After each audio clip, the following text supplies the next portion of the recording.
This is A's Cast Live, your comprehensive look at the Oakland Athletics. And the pitch is swung on, hit the right field, hit deep. Whitefield going back at the track, over his head, and over the wall. Do you believe that? And 29 other MLB clubs. Ramirez with a drive to deep right, away back, goal! Go Hayes! Hits a bomb out there by the Rocks. And boy, oh boy, this third inning is now showtime. It is a Judgian blast. All rise.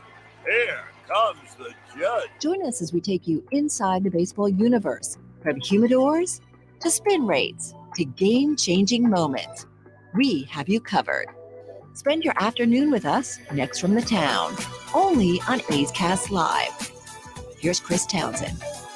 Well, good afternoon, everybody, and welcome to another edition of A's Cast Live, back-to-back days after we just had a huge one yesterday in Oakland at the A's offices, Jack London Square. You know, I was thinking about it.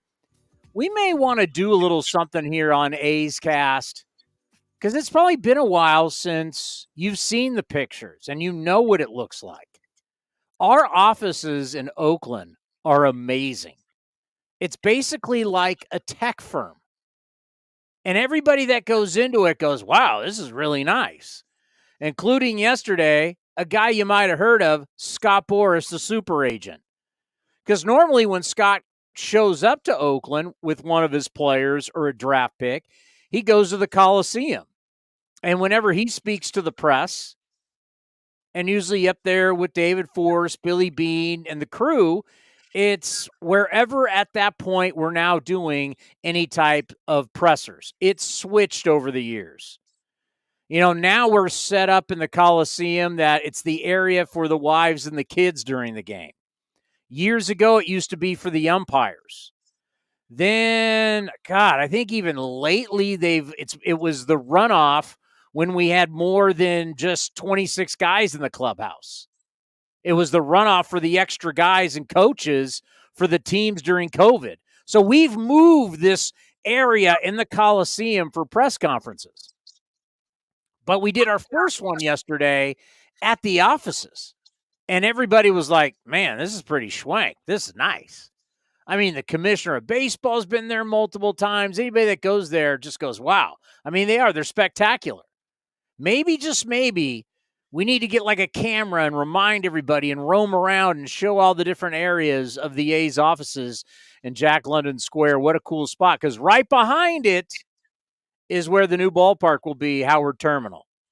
Hopefully. Cross your fingers. We have a lot to get to today. Paul Hembekides from ESPN is going to join us at 2:30. David Forst, yesterday we taped him after Fuji was announced. Yes, Mount Fuji has come to the Oakland Athletics, and Shintaro was introduced yesterday at our offices. We got a chance to talk to the general manager. First time we talked with David Forst in 2023, your general manager of the Oakland Athletics. And then Bill Moriarty is going to join us. Of course, he does a great job covering our minor league system. We got a bunch of guys to talk about international signings, what he's looking forward to heading into spring training. Who should we keep our eyes out for? A lot to get into today on 2 to 4 A's Cast Live. And we had a lot of people yesterday tune in. All the different platforms, all the different ways you can listen, you can watch. We're a multimedia show. We want to thank everybody for checking in, whether you were Twitter, whether you were streaming, whether you're YouTube, however you were able to see what we were doing yesterday, watching the press conference, the full press conference. Commander, is the full press conference with quality audio up on our YouTube page right now? Yeah, it's on the A's athletics page on YouTube, youtube.com/athletics. You can find it there. You can find our interview with Shintaro Fujinami, or Fuji, as he likes to be called. Fuji. He wants to be called Fuji. And our interview with Scott Boras is up there as well. And I'll have David Forst put up later today after we aired on our show. So we had over like 85,000 views on social media yesterday. That's YouTube, Facebook, Twitter, and our A's Cast Twitter. So thank you to everyone that was watching and listening. The press conference is also a podcast as well, athletics.com/A's Cast. I put the Fuji interview by himself up there with you. So you can listen to just that. It's like 10 minutes. We got content everywhere. I got stuff going on Twitter, on our at Athletics24 page. So if you miss anything, we have you covered here at Ace Cast. Okay, two things that I want to promote. Before we do that, I want to give you a little tease, and I want you to think about something. Before we start talking about the A's, I just want to address all of Major League Baseball here. For years, you have heard some teams, whether they were good or they were bad, say that things were unfair. You've heard it. Oh, this isn't fair. Well, this year may be the one year we've played over 150 years of baseball, over 150 years. This may be the one year the "it isn't fair" crowd can pucker it. Snap it shut. We don't want to hear it. You know, Cody, my mommy paid, so I should get a trophy crowd.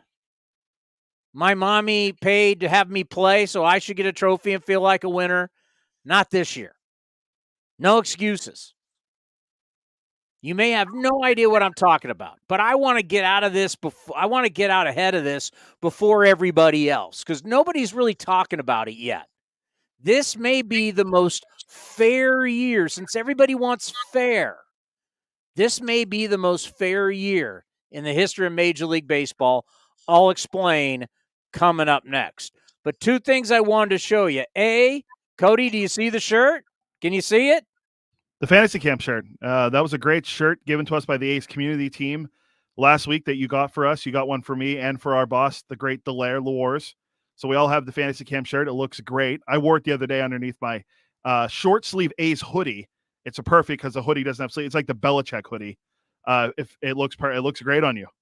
I'm telling you, the perks and everything you get at Fantasy Camp, and they can go online to oaklandathletics.com, right, and find it and sign up right now. Yeah, it's athletics.com/fantasy camp.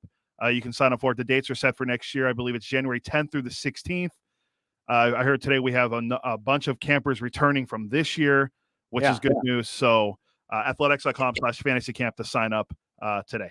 And I can guarantee you we will be more involved next year. But I'm telling you, I'll just say this right now. I'm shocked they don't charge more. Like, once you realize everything you get, like, they played the sister course. If you like golf, they played the sister course of TPC Scottsdale, where the PGA Tour plays the Waste Management Open. This is, I mean, we're talking about premier golf course. Then we got to join them after we got off the plane, went to Top Golf. You're talking food, cocktailing, Top Golf. And then all the games and the uniform, and there's Stu, and there's Carney, and there's Terry, and there's Dallas, Greg Catteray. You're talking about all these great A's who are carrying on the tradition of Dave Henderson. And we heard a lot about Campy used to be there all the time. I mean, you just like, it's like a family atmosphere. People have been going for 18, 15, 13, 10, whatever, how many years. And then there's the people, the New Year's. We were newbies.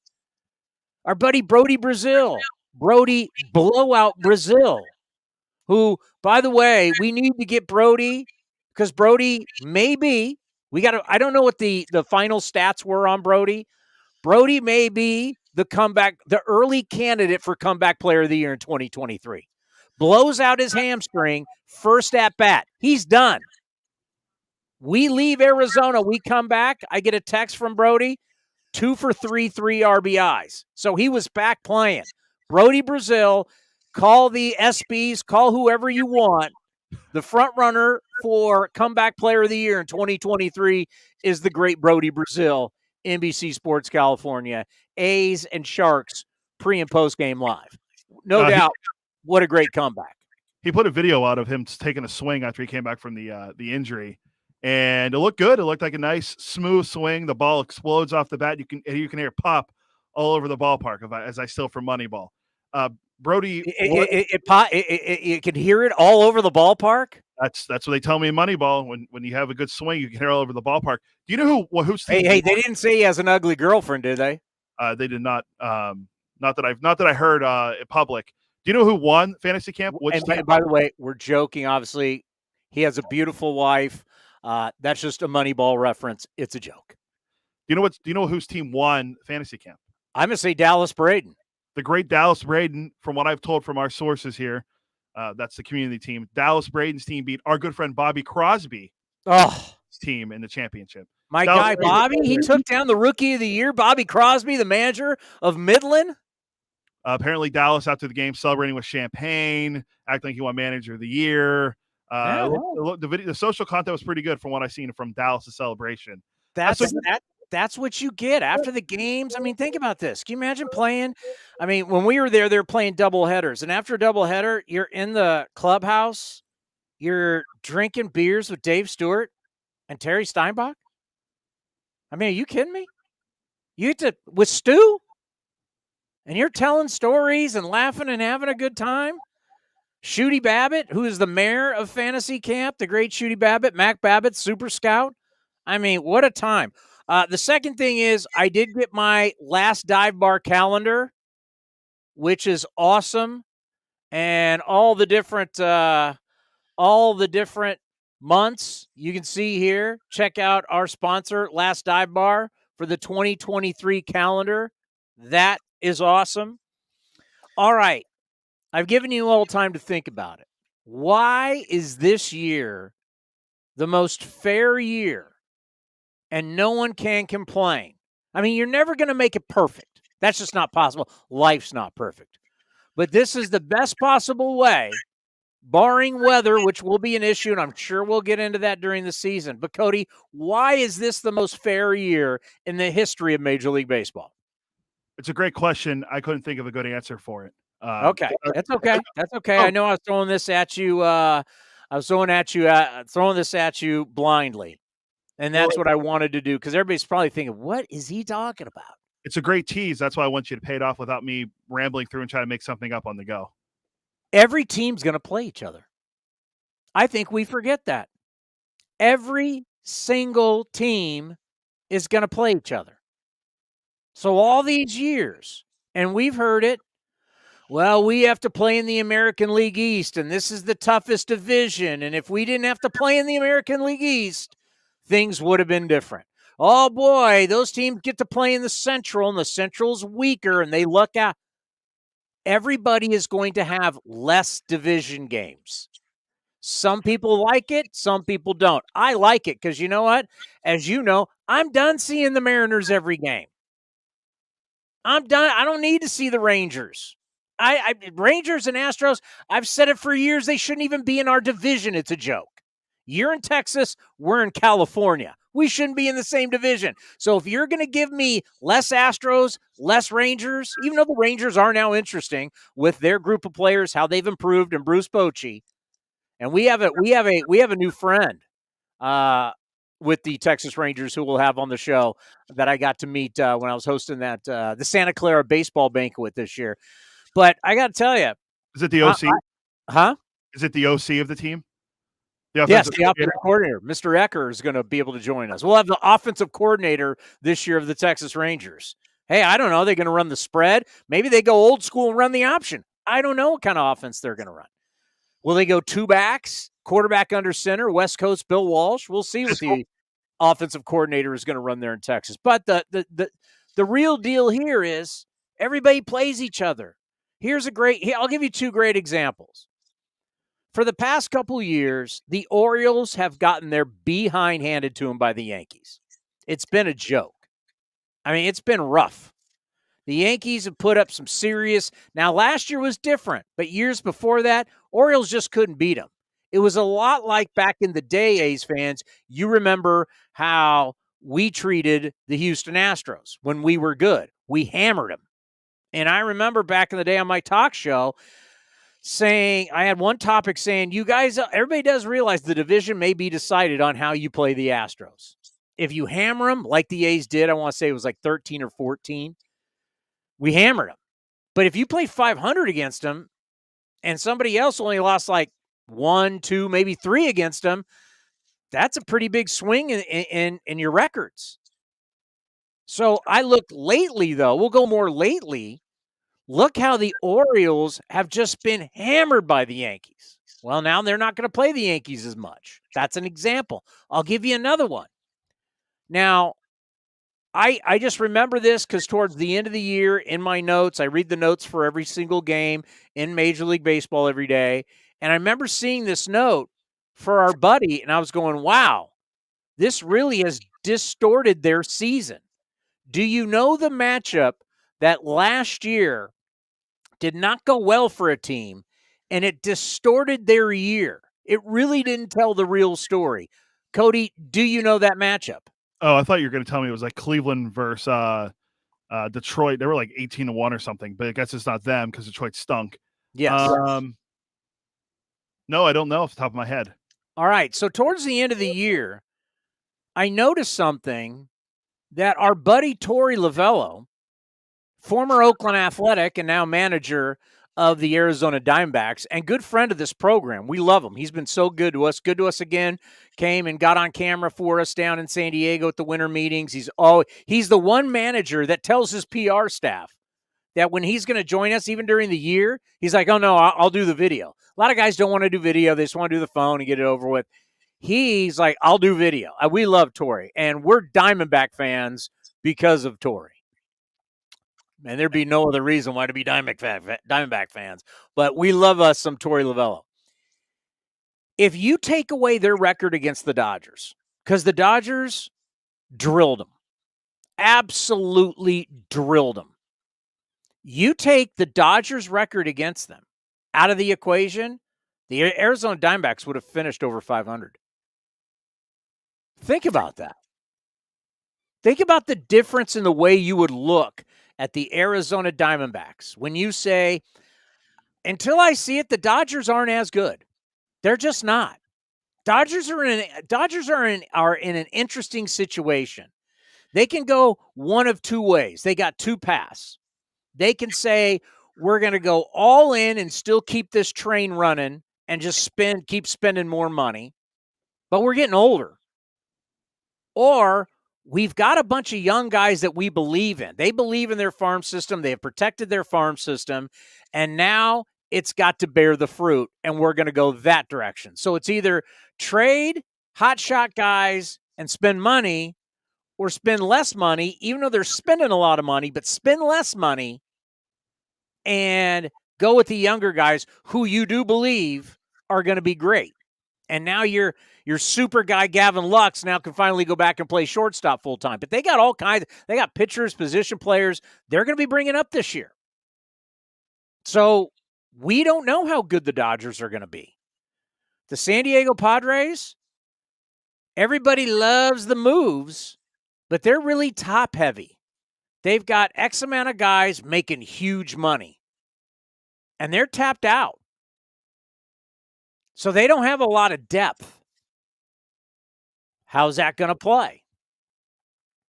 I'm not going to be shocked if the San Francisco Giants, with all the moves they have made, nothing splashy, but if all these moves, if the majority of these guys that they've signed actually have decent years, Giants could be somebody to be reckoned with in the West.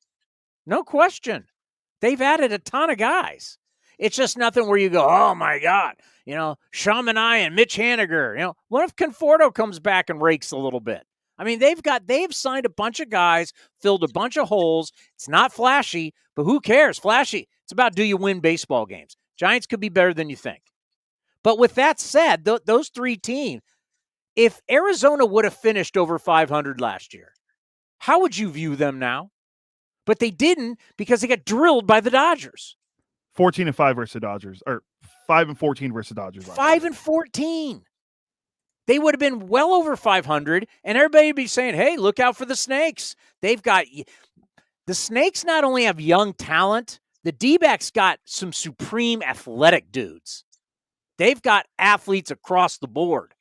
They could be dangerous. So if they were over 500 and we went into the winter meetings and talking to Torey Lovello, which I did mention this to him, saying, hey, I'm watching. I noticed. Take out the Dodgers. You remember his reaction to that?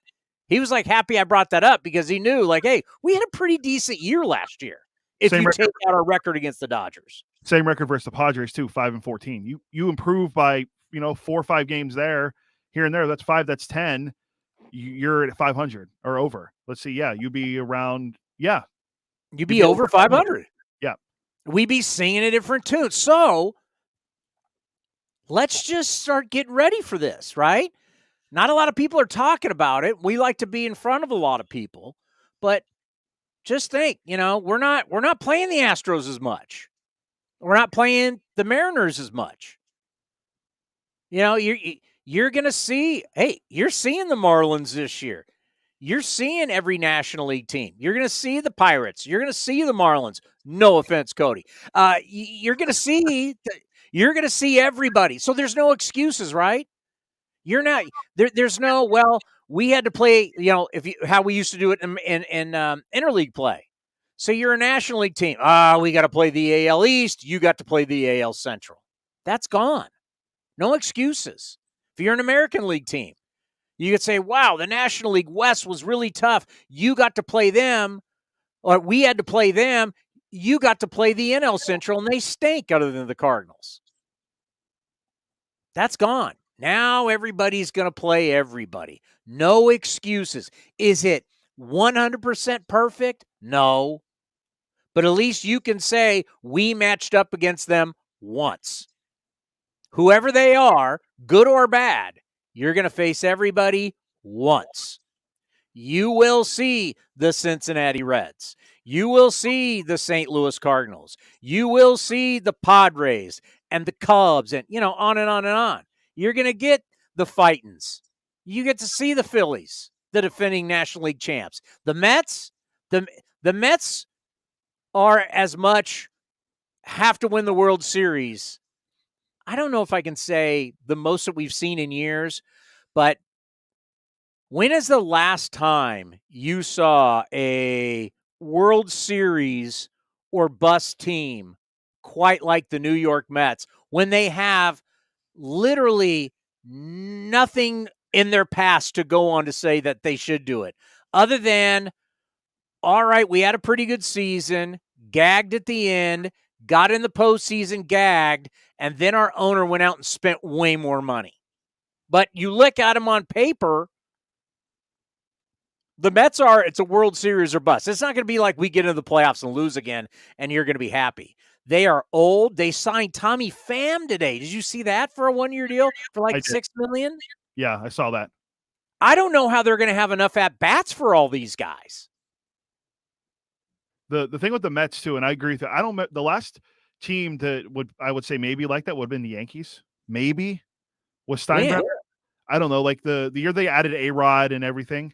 Would that be the year after they lost to the Marlins in the World Series when they added? No, A-Rod came after that because that was 2003 was when they lost to the Marlins. Yeah, so it might have been a couple, but I think that's like the only team I can really think of like recently, because you can't say the Dodgers, because I guess the Dodgers lost the World Series one outside or didn't make it to the World Series one outside Freddie Freeman. But besides those two teams, it's not like the Milwaukee Brewers are going out there to spend money and it's a win now for them. In baseball, it doesn't happen as much as it happens in basketball and football, where the Warriors lose in the NBA Finals and they go out and get Kevin Durant and then win 2 in a row. We don't see that often in baseball, I feel, as much as you do in other sports, especially the two major ones, football and basketball. But yeah, the Mets with getting Verlander and Scherzer and bringing back Brandon Nimmo and bringing in Tommy Pham and whoever else, I can't remember some of their. They've signed a ton of dudes. They wanted Carlos Correa. Yeah, and the difference, what I want people to know, the difference is, like when you say the Dodgers have won the division 9 out of 10 years, right? So every year for them has been, we should win the World Series, but they're there every year. The Astros have been to, is it 6 straight ALCSs? 17, 18, 19, 20, 21, 22. Yeah, 6. 6 straight ALCS. Okay, so they've been there. My point is, Mets haven't. And they've got the highest payroll in the history of baseball by a long shot. Like, even back then when you're talking about, like let's say, Yankees added Roger Clemens, right? They got rid of David Wells. They brought in Roger Clemens. Later, they bring in A-Rod. Whoever they bring in Giambi. Whoever they bring in, right? But they have a past. The Mets have nothing. Mets have now gone all in. We're spending more money. We haven't been there. We just gagged our division and then gagged against the Padres at home, by the way. Remember, they had home field for that round, Yeah. and they gagged to Bob Melvin and the Padres. So it's like, I don't know. And look at all the guys you mentioned, especially their top two guys. Scherzer and Verlander. These guys are old. Our buddy Marte. Canna. Isn't the Canna, is this the last year of his deal? I think so, and he might have an option coming up. None of these guys, if you look at their team, Lindor's now old. I mean, these guys, this is not a young team, the Mets. I mean, they are win this year. They're spending big bucks on the luxury tax. By the way, I found out today, I had to go to the dentist today. My dentist is a huge Mets fan.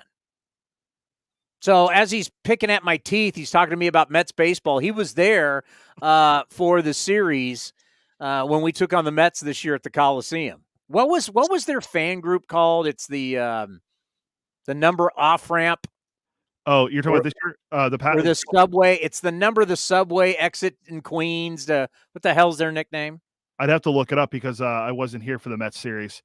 You don't remember? They took over the whole right field. There was like thousands of them. I was in Iceland during that series. Also, Mets come here April 14th through the 16th, a Friday through Sunday. If you want to come catch the Mets and their win now roster. I know you're on the right seven track. Line. Okay, The seven line is the I guess the 7 line is the line that goes to Queens, to Citi Field. But the 7 line, if you're an A's fan and you were at the games or watched the games, they were down the right field line. They're all in orange. They go nuts.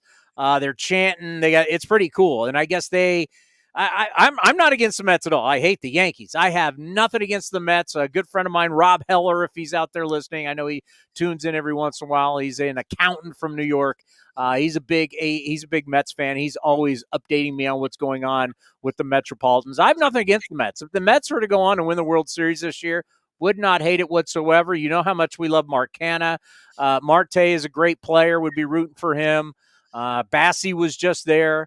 I have nothing against the Mets, but I mean, it's going to be fun. We are going to see everybody. You're going to see everybody in the game. We grew up where that just didn't happen. By the way, we got Hembo here at 2:30? Yeah, he's not here yet. By the way, I think the way the divisions work out, it's you play your division opponents 13 times instead of 19 now. Thank God. Seriously, how many times do we got to see the Mariners? Doesn't it seem like over the years we're playing the Mariners 40 times a year? And we always open with the Angels on opening day. We always used to open up with the Mariners. The last few years has been the Angels. So, remember, we went to Japan. What year did we go? We went to Japan in 2012. We went to Japan in 2019. Yeah, because that was Ichiro's final games. Yeah, both times we go to Japan, and who do we play? We play the Mariners. Then we come back home and we open the season with the Mariners. It's literally unbelievable. Like 2012, it was open with King Felix in Japan, and then come back to Oakland and then open the season again against King Felix. You're getting him back-to-back starts to open the season. Good luck with that. That was when he was in his heyday. That's when King Felix, he was legit. He was truly one of the best pitchers in all of Major League Baseball. So that's just something to think about. Two numbers to think about I wrote down for this show. We all know we've addressed this. Now, you'll hear with David Forst coming up here. I talk about 162 starts. You got 162 games. You got to find enough guys to start 162 times. And if you want to be good, you got to find legit guys to give you 162. But that leads to a number that we bring up all the time. How the heck, if you look at your 40-man roster right now, this is a question you could ask every single team. How you getting 4,374 outs? 4,374. How you getting those outs? Look at your 40-man roster, look at your pitching staff, and tell me how you're getting 4,374 outs. That's not counting extra innings. That's how many outs you got to get. Then I got a new one for you. Works out to around 5,900. You know what that is? That's not innings pitched, is it? At bats. You're going to have about 5,900 at-bats in a year, roughly. So go look at that 40-man roster and tell me how you're going to get 5,900 good at-bats. People don't think of it that way. But this is how a season works. You're going to play 162 games. You're going to have roughly 5,900 at-bats, and your pitcher's got to get 4,374 outs. And how well you do in that time will tell you where you are in the standings by the end of the season. It's a long-range view, but that's how, also another long range, what's your run differential going to be after 6 months? When you play every single day, these numbers really matter. How many quality at-bats are you going to have in 5,900 at-bats? How are you going to get these 4,374 outs in 6 months? You got 6 months. The Mets are a great example. They were pretty good, and then they got tracked down because in the end they weren't. Go back to 2012, Rangers and A's. What happened? Rangers slipped, and the A's caught them because they got hot in June and took off. You've got to be able. How do you survive in these numbers for 6 months? Outs, at-bats, your roster. It's just not the 26 guys. You need a 40-man. The 40-man roster will be utilized. It gets utilized more than ever now because we have more injuries for some reason than ever before. Pitchers don't pitch as much as they used to. Your 40-man roster has to be strong if you're going to have a shot. And if you don't win the division, that's okay. You just got to get in because the Phillies, just like everybody, just like anything else, you see it in the NFL playoffs. You just got to get in. You got to get in and you got a shot. You don't have to have home field advantage. That's overrated. You think home field advantage matters? Home court matters. Home ice. It doesn't exist. The data doesn't back it up. Too many teams lose at home for you to say home field advantage. Oh, boy, they got to go into New York or they got to go here. Look at the Phillies last year. When did the Phillies have home field advantage? They didn't. Well, how did they go to the World Series then? They had a lot of home runs and solid starting pitching. And they had like the third best, according to MLB Now, the third best left fielder in baseball. Here, Hembo's here. He's a Phillies fan. Ask him. There he is. Look. You know what? When your baseball team's in the World Series, your football team's the number 1 seed. Look at that face. Listen, that. I've been backstage here for like 2 or 3 minutes, just listening to this illuminating analytics symposium or something. Like, did you get yourself a new laptop since the last time that we spoke? Are you a front office member now? I missed the memo. You're talking run differential. You're talking analytics, all sorts of philosophy. I'm impressed by your baseball acumen, my friend. This is new. I got an abacus for Christmas. How are you? Happy New Year. How was the holidays with the Twins? So the holidays with the Twins was lovely. Everyone stayed healthy, which is really the only thing that matters here. I do take umbrage, candidly, to you wishing me an on-air Happy New Year on January the 18th. I'm of the opinion that the statute of limitations on that has probably expired for, I don't know, at least a week now. What do you think, Cody? I heard somebody in our A's office today, because I'm in our office. Chris is at our remote studio. Someone in our office said, "Hey, Happy New Year." And I'm like, first thing I thought of was Larry David and the Curb Your Enthusiasm episode. Correct. When can you say, how long can you say Happy New Year? I'm past, after January 5th, I'm kind of over it. I got that today at the dentist office. That's why I'm still in it. I went to the dentist. I hope you had a great Christmas. Happy New Year. When is the official date? If someone says that to you, you go, stop it. I don't want to hear it. It's an art. It's not a science. And so I just felt in that moment that you deserve to be admonished, because it just felt a little bit too late in the game, to be honest. Okay, how about Happy January? Oh, love that. That obviously rolls off the tongue. I mean, I'm sure. You guys probably had a segment on LeBron James today on ESPN. Get Up. I'm sure Cowboys-Niners is going to be mentioned because it's Cowboys-Niners, big market. Your Eagles probably got brought up. What were the top 3 stories today on Get Up? Well, of course, the future of Aaron Rodgers, what that might hold. Will Tom Brady retire? Niners Cowboys is going to get 50 million viewers this weekend. The Eagles Giants won't be too far behind. That Saturday night game. Great weekend in the NFL. By the way, if you want to feel old, if you want to feel especially old today, all right, line up all the 8 starting quarterbacks remaining in the NFL playoffs. Every single one of them was born in the 90s. How about that? Born in the 90s. Wow. Yeah, I saw the other day. Is the oldest one. I can't even believe, like the other day, it was one of the games. We've watched so much football. There were so many playoff games. It was awesome. Somebody put up the graphic of the ages, and like Patrick Mahomes is like an old quarterback now, and he's 26 or something like that. Mm-hmm. Dak Prescott's 29. He's the oldest quarterback in the playoff field. There you go. 29. 29. The young man's game. You know what? I'll tell you what. If you're the NFL and you're about TV and you're about ratings, I know most people don't care. The fact that you got 2 huge markets in New York and Philadelphia in the Northeast, then you throw in major market in the Bay Area, and the Dallas Cowboys, they're the biggest team in the NFL. I mean, this is huge for the NFL. Bro, in the calendar year 2022, okay, of the top 100 broadcasts, the top 100 TV broadcasts, I want you to guess how many of them were NFL games. How many? How many of the top 100 TV broadcasts in last calendar year were NFL games? How many of the top 100?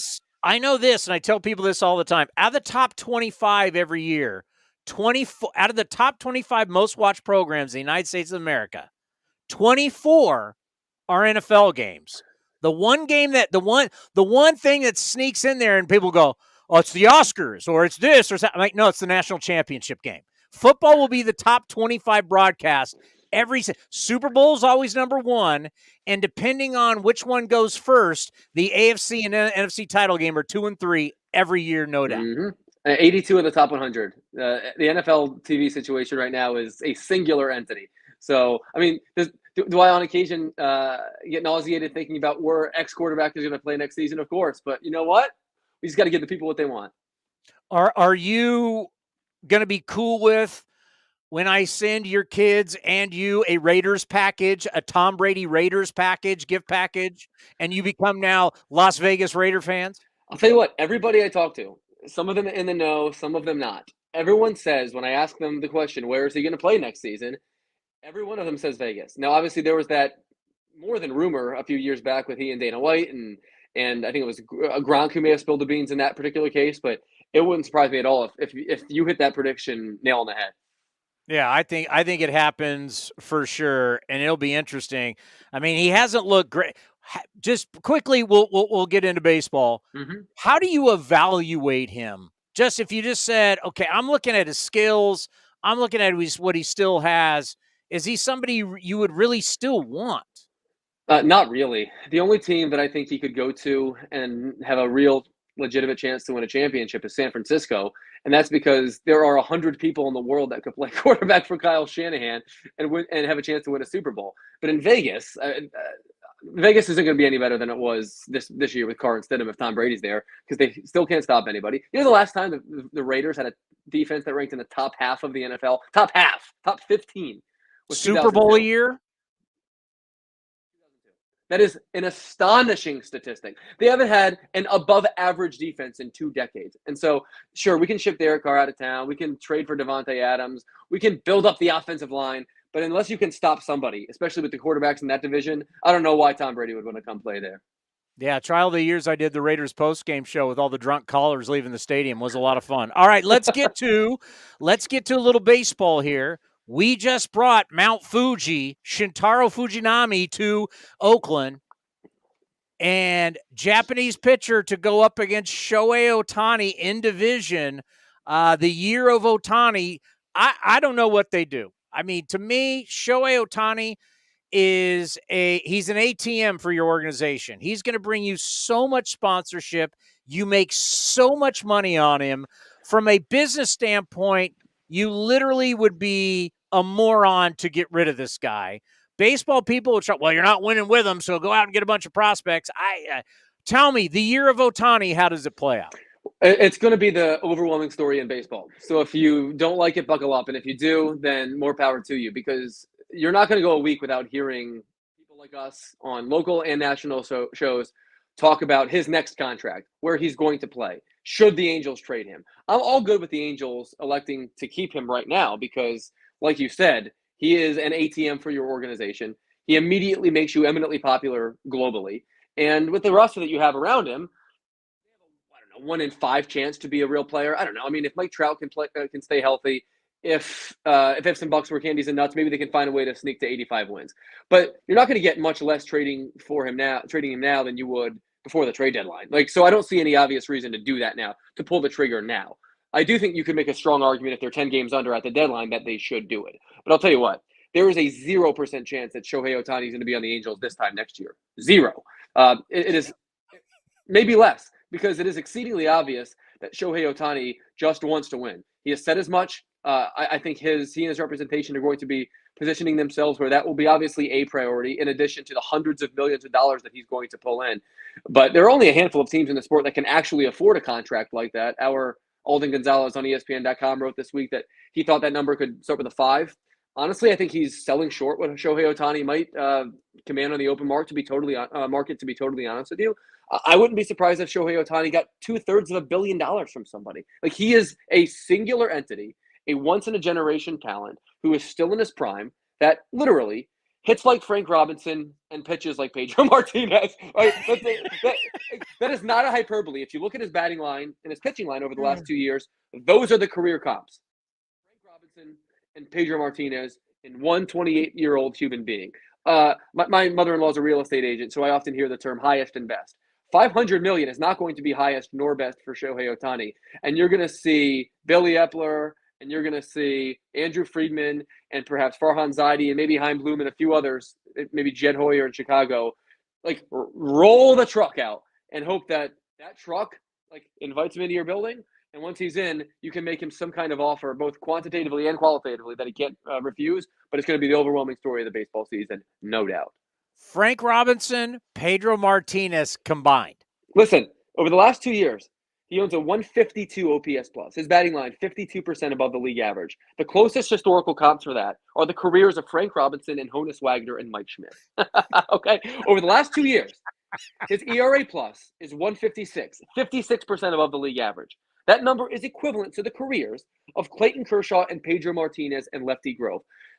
I've heard a lot of people say that signing Shohei Ohtani to such a ridiculous contract, a ridiculously large contract, would be risky or volatile because he does both, and that's an inherently risky thing. I'll tell you what, he's a surefire, slam dunk, can't miss investment because he does both. You can't lose with Shohei Ohtani, and even if he's not able to sustain this kind of level of performance, you mentioned it in the open, what he provides your organization qualitatively, brand-wise. You can build an empire around this guy. So his play is almost ancillary to all the other things. And I think there's going to be some owner that recognizes that and gives him the biggest contract in the history of sports in any country, in any sport. Yeah, and we don't even know how much money he's pulling down from endorsements in Japan alone. Nobody knows. Mark Langston, San Jose State great, who now is a broadcaster for the Angels, was telling us the story about how a family came in one day, spent was close to 30 grand in memorabilia at the ballpark, came back the next day and spent 40. They spent 70-something thousand in 2 days on Shohei Ohtani memorabilia. I mean, you just start thinking about what he's making overseas, and you think about what the teams are making overseas. I mean, yeah, I don't care if he really does anything. You are going to make a lot of that money back in advertising out of Japan alone. Bro, I just watched Trey Turner get $300 million. Ohtani is better. Ohtani is a better position player than Trey Turner is. And he's also an ace. The amount of money that's being thrown around right now in free agency is absurd. It has been clear and established that these GMs like these free agents, these guys in their late 20s, early 30s, as their investments. We're not going to trade our young prospects and look for stars. We're going to wait and just give these 10, 12 massive contracts.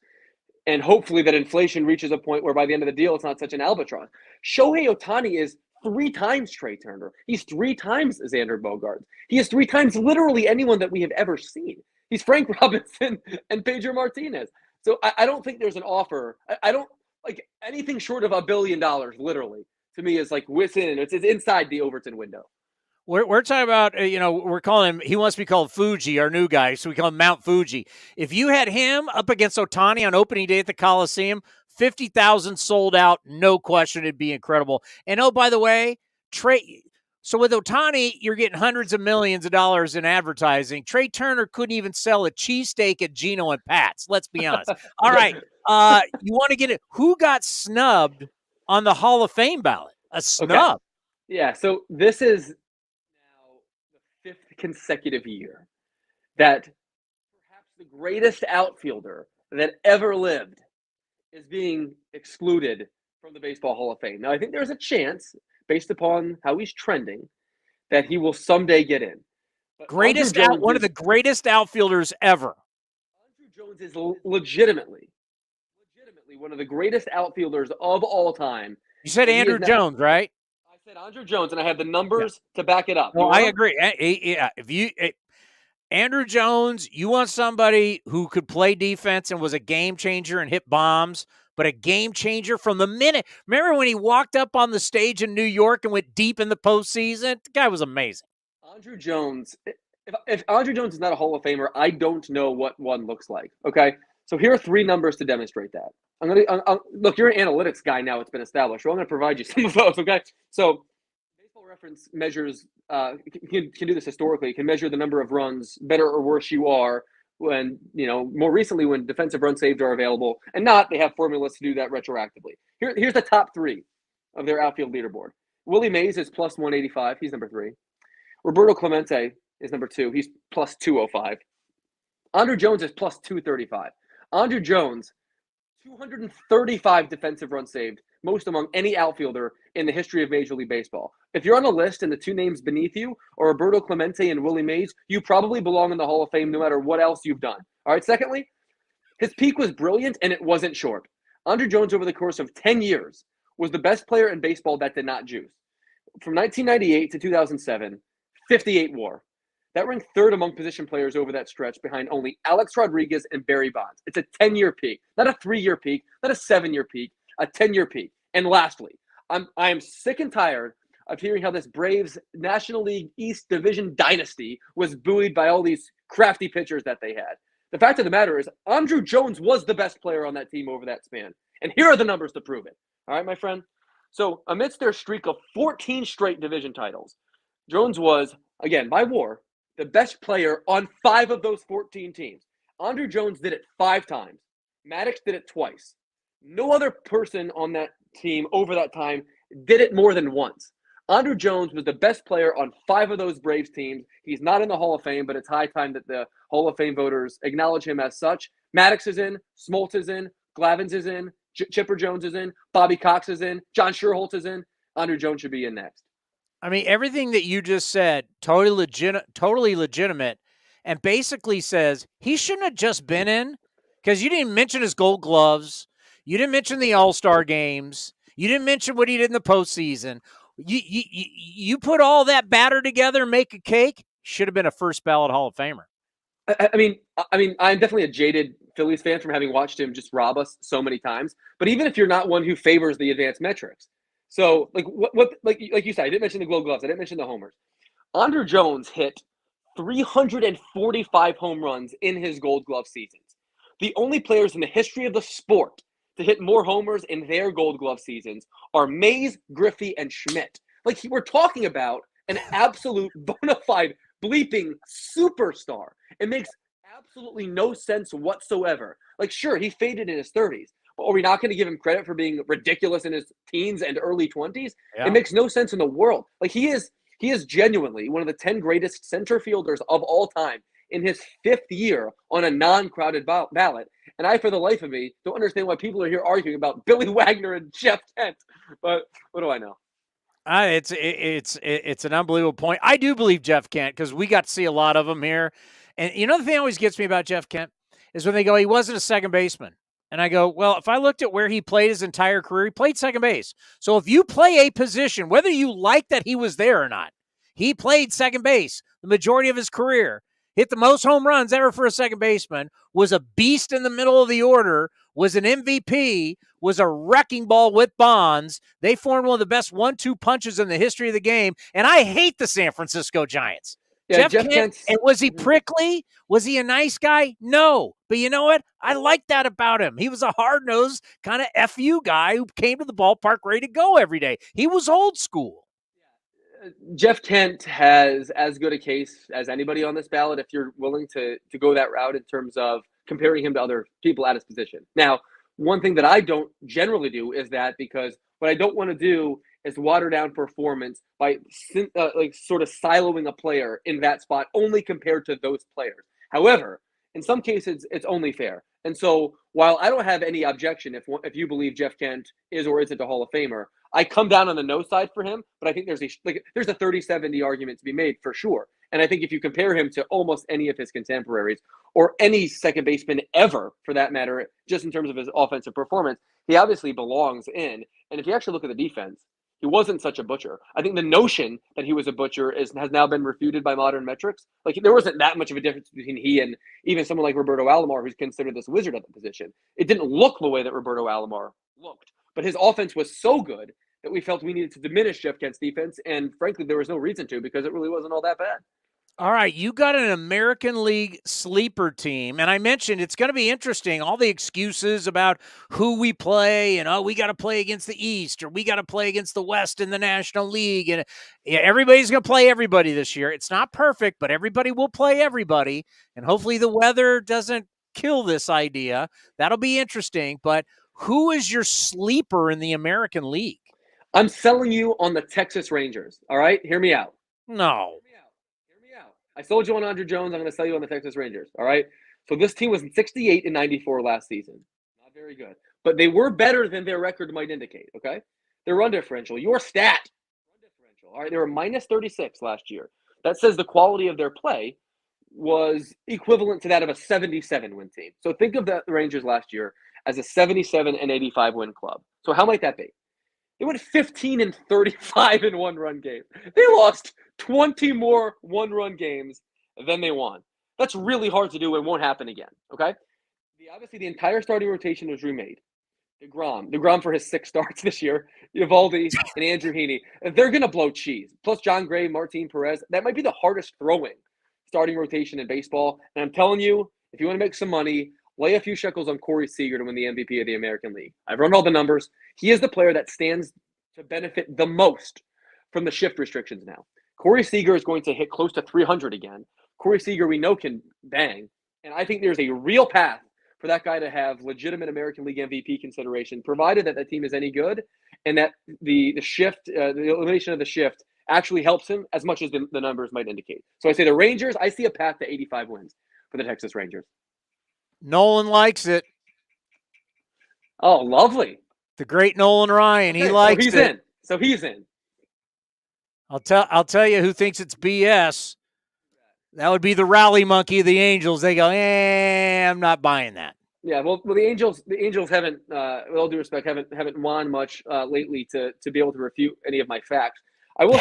You mentioned Nolan Ryan. I was doing some Nolan Ryan research the other day, and what I learned about Nolan Ryan the other day is that at the age of 41, he tore his pitching elbow. Obviously decided to continue pitching and not quit or get surgery or anything else of its kind. He finished his career having struck out 1,167 batters across 6 seasons with a torn elbow. Until he finally blew it out in the Kingdome in Seattle and simply walked off the field, and that was it. Everybody gave him a standing ovation. They knew he was hurt. He walked off the field, and the records are the records. I think this is interesting, and we only have so much time. I think this is interesting. I'm with you here. I don't buy the chemistry issues. I think they're bad in Chicago. Something's bad in Chicago, and I don't think you're changing it. And you start looking at that Central, and now even though like Carlos Correa divorced you, but now he's back and wants to love you again, you can over time you can welcome him back in. And they're talking about their buyers. They're looking for more pitching. I think look out for the Twinkies in the Central. I'm kind of with you here. Fantastic. I'm going to give you some numbers to back that up. So my back of the napkin math looks as follows: a healthy Carlos Correa plus a healthy Byron Buxton equals an American League Central title for the Twins. Here are my numbers. Yeah. Those two oft-injured players shared the starting lineup last season for 70 games. In those 70 games, Minnesota went 39-31 with a plus 41 run differential. That is a 90-win team over a 162-game pace, okay? In all their other games, Minnesota went 39-53 with a minus 29. So that's a 68-win pace over the course of a full season. What I'm telling you is that the difference between having both Carlos Correa and Byron Buxton in your starting lineup and having one of them out was equivalent to the difference between the Blue Jays and the Angels. That's how good those two guys are, and that's how good that team was when they were on the field together. Now, we know that Carlos Correa's leg is messed up. I guess the surgeon that repaired his ankle back in the day was the same guy that once upon a time removed Ty Cobb's tonsils, I heard. I also heard that Byron Buxton has not played 100 games in a season since 2017. So there are a lot of ifs in my hypothetical math equation. However, like you said, the White Sox were the most lethargic team any of us had ever seen last year. And Cleveland's good, but Cleveland's not great.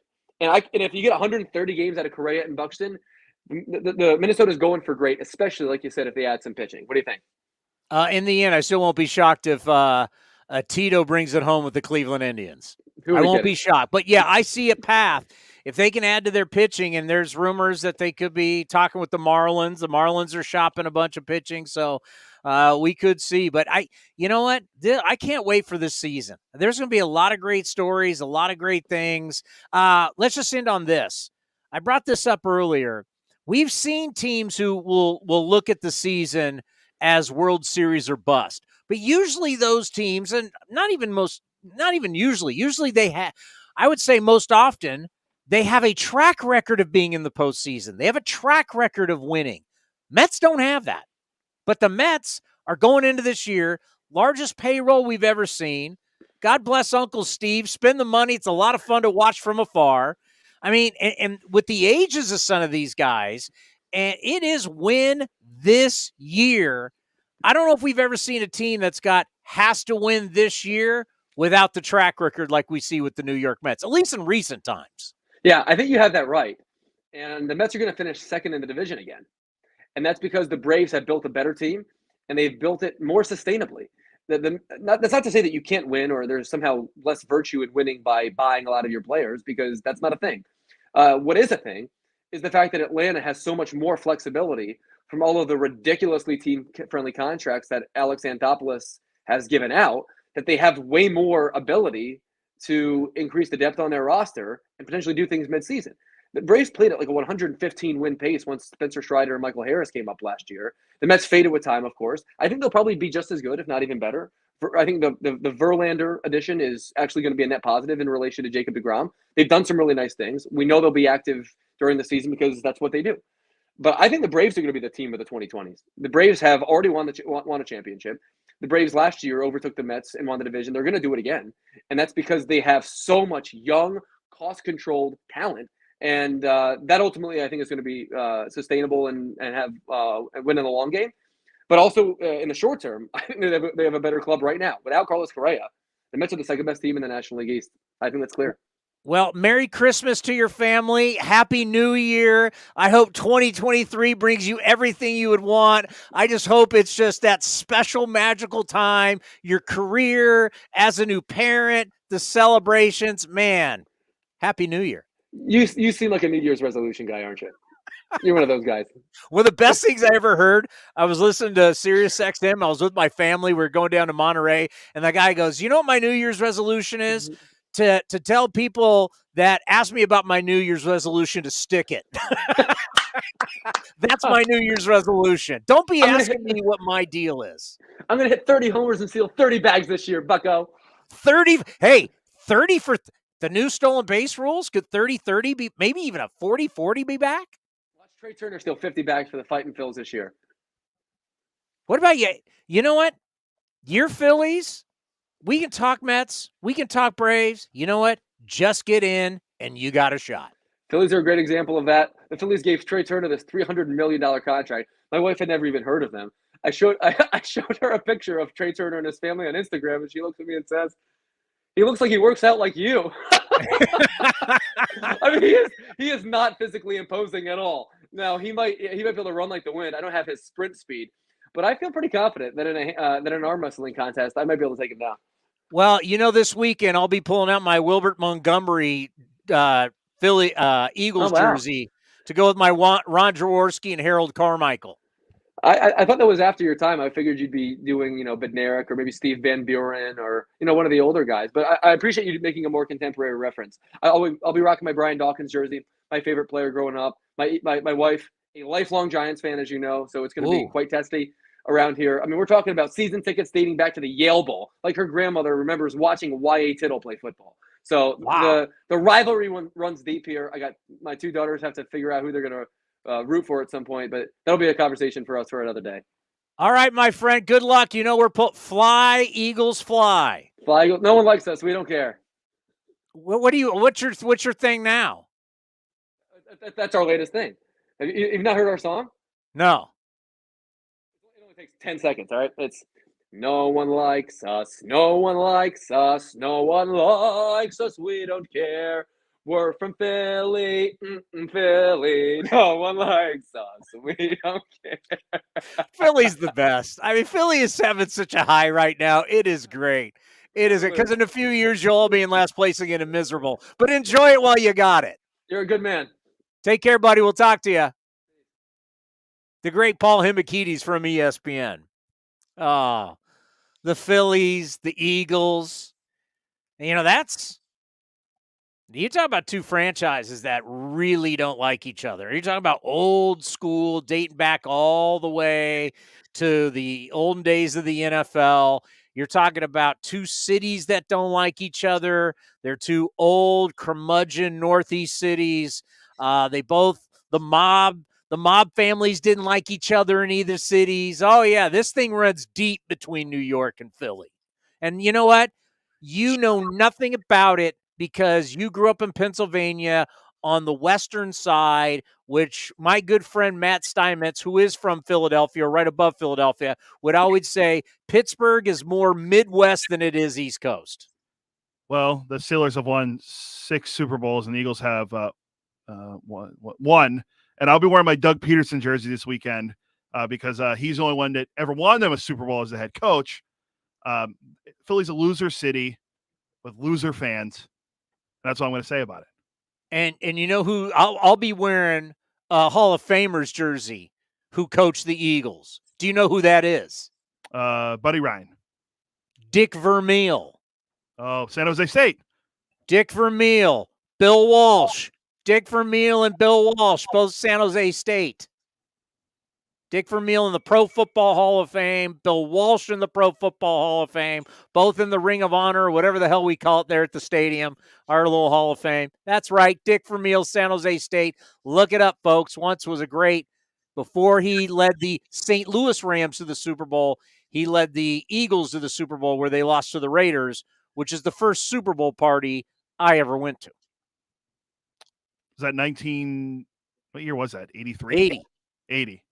Why am I thinking 83? I don't know. It was a long time ago. I wasn't even born yet, so just make you feel old. Andrew Jones, those numbers. By the way, we got to address that. That was. I mean, you're on the list with stuff with Willie Mays and Roberto Clemente. I mean, how are we really getting it that wrong? We'll talk about that. And Mount Fuji. Who do we have next? David Forst. We got David Forst. You know what? Scratch that, Andrew Jones, the general manager of your Oakland Athletics, to talk about Mount Fuji coming to the Bay Area, and we'll get you ready for really spring training. It was our first time to speak with the GM in 2023. We did it yesterday at the A's offices in Oakland. That's next right here on A's Cast Live. The 2022 MLB winter meetings from San Diego are now in the past, and A's Cast Live was all over it. Well, once again, here from the winter meetings in San Diego. From the signing of Aaron Judge. Aaron Judge is going back to the Bronx. He's agreed to a 9-year deal worth $360 million. And Trey Turner. Trey Turner gets 11 years, $300 million.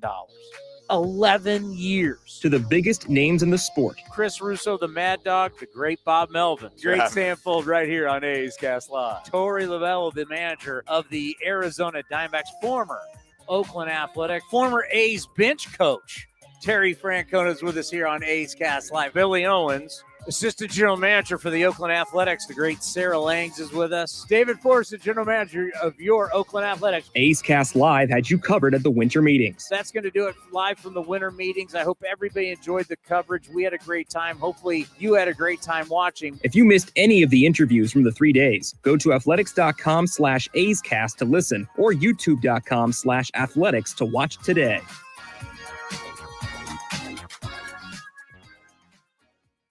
The Oakland Athletics begin spring training on February 25th. Now's the time to make plans to catch us in Mesa, Arizona, and enjoy the sunshine of your family and friends. Buy your tickets early for the best seats at the lowest prices as your green and gold take on the Giants, Dodgers, Padres, Angels, and more at Hohokam Stadium. And Tony, it's a deep drive to right in the corner. Gritchick going back. He'll turn and watch it fly. Get your tickets at athletics.com/spring. That's athletics.com/spring. Humanity has accomplished a whole lot so far. We created penicillin, the automobile, and the internet, not to mention drones, duct tape, and the hot dog. It's all thanks to the power of human connections. And Ring Central's here to make that even easier, more seamlessly and securely, on a platform built to grow your business. Say hello to a whole new way to say hello. Visit ringcentral.com and say hello to possibilities. Ring Central. Message, video, phone, together. The Coliseum has gone by many names, but none better than the Last Dive Bar. Hi, everyone. Ken Korak here, and my friends at Last Dive Bar are helping us celebrate our longtime home. Last Dive Bar has the most unique merchandise for all Oakland baseball fans. T-shirts, sweatshirts, the Ray Fosse line, and my personal favorite, the lights have taken full effect. Visit their website at lastdivebar.com or follow them on social media at Last Dive Bar. All proceeds are invested back into the A's Community Fund and their affiliated charities. Go to lastdivebar.com. That's lastdivebar.com. A's Cast Live continues from the town. Here's Chris Townsend. You know, the fun thing with Hembo is, and let me tell you something. We're lucky to have him. Paul Hembekides is the top researcher at ESPN. He's on their morning show, their TV morning show, Get Up. And he does podcasts and everything, but he is the guy that supplies like Sunday night baseball with a lot of their stats. He supplies Monday night football. Have you heard of that? Have you heard of Monday Night Football? Have you ever heard of that, Cody? Yeah, there was a game the other day that Brady guy played in it against the Cowboys. Yeah, that little show that they air on Monday nights called Monday Night Football, Sunday Night Baseball. A lot of their those like money stats that they have, he's researching that. He puts packets. So not only is he an on-air talent, but he's putting these packets together for these major shows for ESPN. And we get him on A's Cast Live. It's huge. It's absolutely huge. There's no question about it. All righty, yesterday, you know, I thought it was very kind of David to really dress up. He saw the importance, the general manager of the Athletics, that he was coming on A's Cast Live for the first time in 2023, that he needed to dress it up a little bit. It's a big occasion. It's the first time he's talking to you, the A's fans, so he wanted to be properly dressed. Here is our first conversation of the year. It's the David Forst Show right here on A's Cast. David Forst Show here on A's Cast Live, our first edition of 2023. So I dressed up for it. I know. Look at that. He's so excited about being on A's Cast. He busted out the suit. We really appreciate that. Big day. Big day. We're excited. This was fun. Yeah, you don't do a whole lot of press conferences. What did it mean, as we're just going to call him Fuji, as you get your big right-hander, really like a small forward? I didn't realize he was this tall. He's a big dude. Yeah, even when Billy walks in and says, damn, he's big. you know that he's a big guy. So no, it's been fun getting to know him over the last few days and spending some time with him. But I mentioned earlier our guys in Asia did a great job with scouting, and it was great to be able to bring this one in. Yeah, I when I learned about the signing, we were actually down in Arizona at the time of fantasy camp and started looking him up and trying to remember him from the World Baseball Classic. He was like a $175, $180 in these, and then you now look at him, he's put on weight. Yeah. He's filled out. Just talk about what you've seen, especially we've heard the last 3 months about velocity in the split finger. Yeah, I mean, you thinking about a guy who's been in the big leagues for 10 years over there, and you don't think about a guy who's still really developing, but he was in the big leagues at 18 years old. So he's really, matured over his career. Obviously went through some difficulties in 16, 17 with command. He even spent some time in the minors the past couple of years, but we really did a good job following him through the minor leagues, staying on him, and his last month and a half in Japan, he made a couple starts in August where he dominated, and we watched a lot of video, talked a lot about him leading into the off season, and then really just stayed on this deal until we got it done. Take us through the process, how it works, right? So you're trying to get the player, but there's other teams trying to get the player. Yeah. How does he land with you? Yeah, I mean, I think we had the perfect storm for this one, to be honest. We contacted them early as soon as the posting is made. Hey, we have interest, but there's going to be a lot of competition, and some teams saw him as a reliever. He's got a big arm, but we immediately offered a chance for him to start, which was important to him. It was important to him to be on the West Coast, close, a easy direct flight from Tokyo. He has parents who he wants to come over and see him pitch. And then, the idea that he's starting his career, he wants to get set up for success. We have a great ballpark to pitch in. I mean, that's the reality of it. And our ability to attract pitchers has always been dependent on guys want to come to the Coliseum and pitch, which is something we have to capitalize on. Well, I can tell you, just being down at fantasy camp and being down in Mesa and the Lou Wolf complex, we're excited. It's like spring training, but we know it's not there yet. But are you now starting to get a little bit excited as, we're into the football playoffs, college football is now done. That baseball is right around the corner. How are you feeling? I'm excited. Absolutely. When the calendar turns over and you realize, okay, we've only got like 6 weeks till we go to Arizona. And now, like you said, college football's over, the NFL playoffs, this time of year is coming. And to have made this signing this last week and sort of kind of get us over the edge in terms of things we were trying to do this offseason, it's been a lot of fun for everyone to get this done. And I think we're all looking forward to February 15th. We've been kicking it around doing shows because we've had a lot of time on our hands. So we're trying to think a lot of stuff we're talking about with this team. It's always like, hey, how are we going to get 162 starts? Yeah. You need 162 starts. That Cole Irvin's kind of come into his own. You kind of expect 30 there, hoping that Blackburn's healthy, right. 25 to 30. Now you bring him in.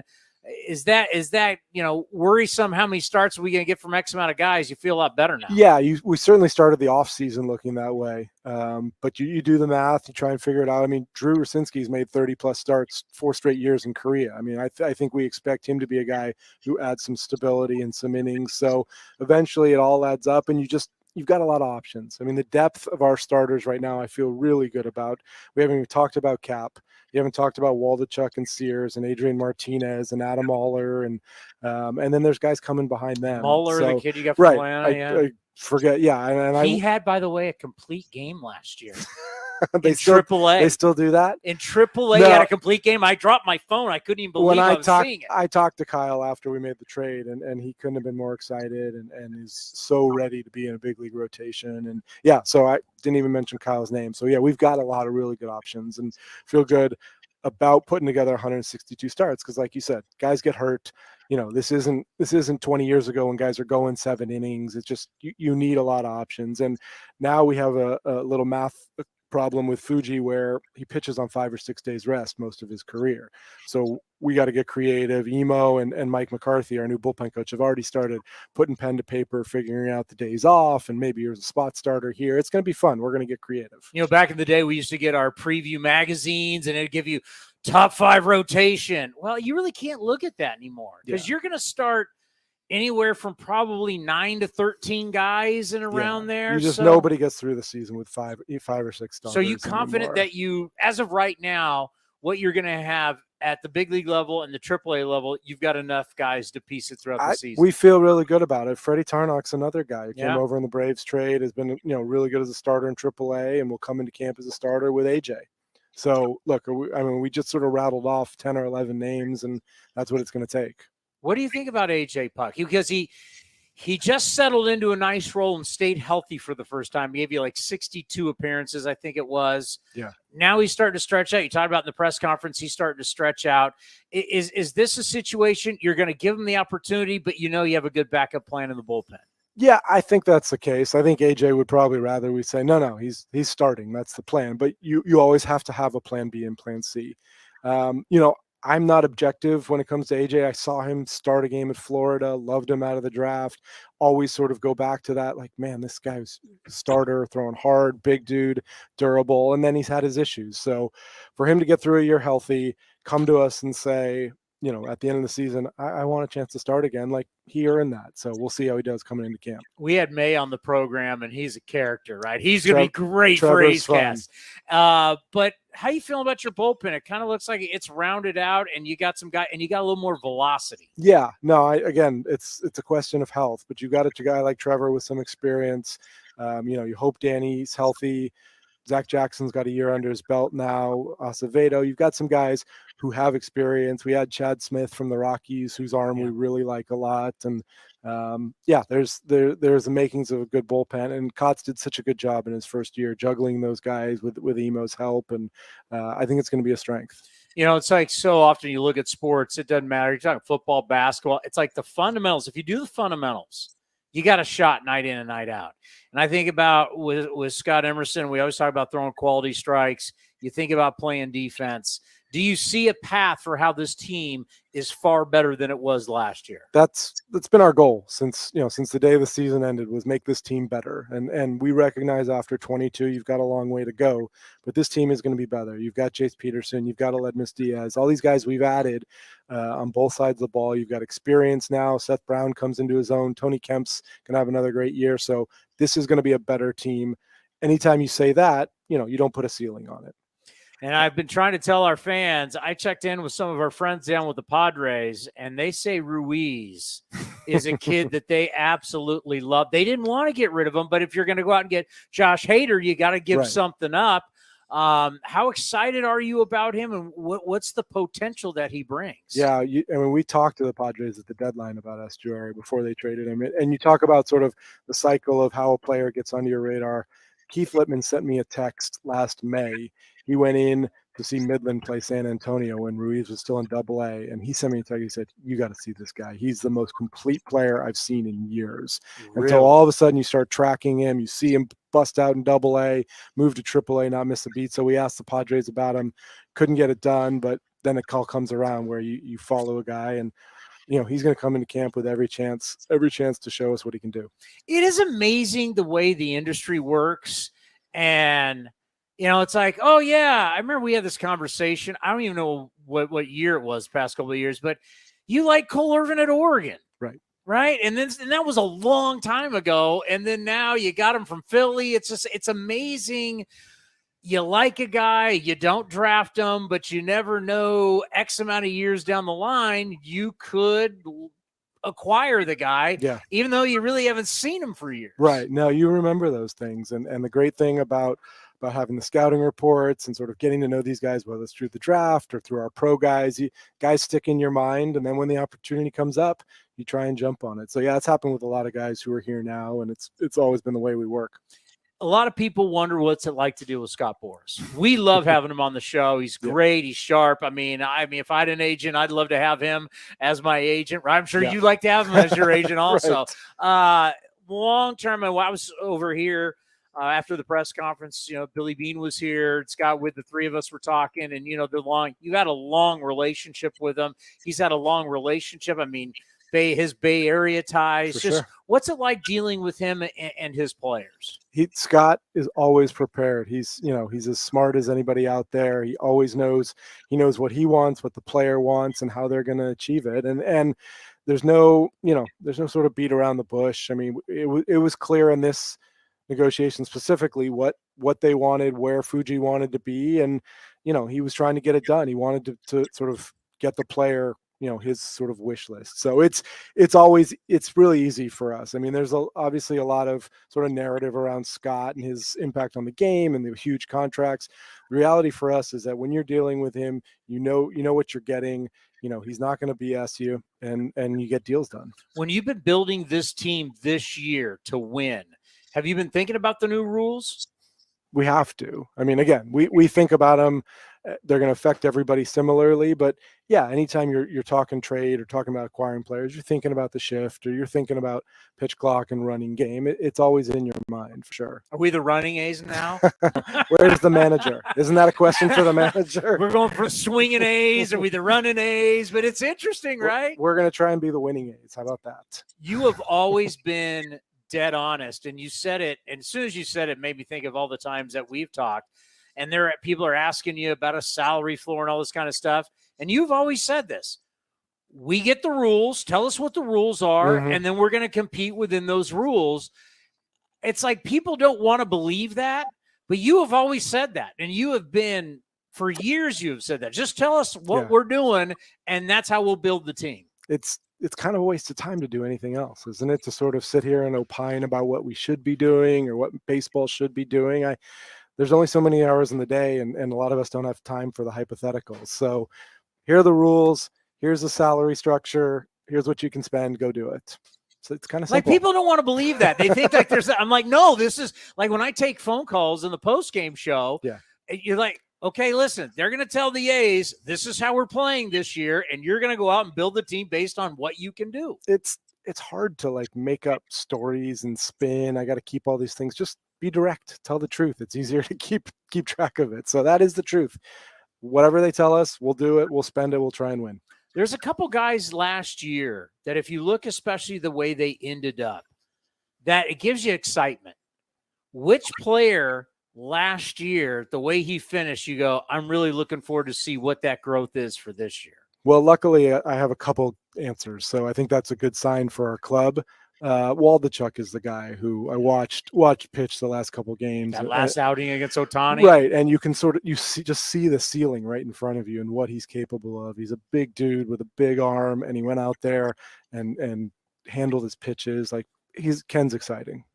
Yeah, that's the guy for me right now. That was the one thing I think people forgot, like how, it's the end of the season. It's like, when's the season? But the way he went out against 7 scoreless innings, was it 7? Yeah, it was definitely real impressive. And I think and let's end on this. You got two guys. I don't know how long they're going to be here, but you do value, and you always have. You got to have some people that have been around a little bit who are going to be in that clubhouse. I think about Seth Brown, who's kind of become your captain in a way, and also Cole Irvin, what he has done, taking the ball, leadership-wise, very vocal. What do these two veteran guys mean to this team this year? It's something that Mark has talked about since the day he was hired, and even before.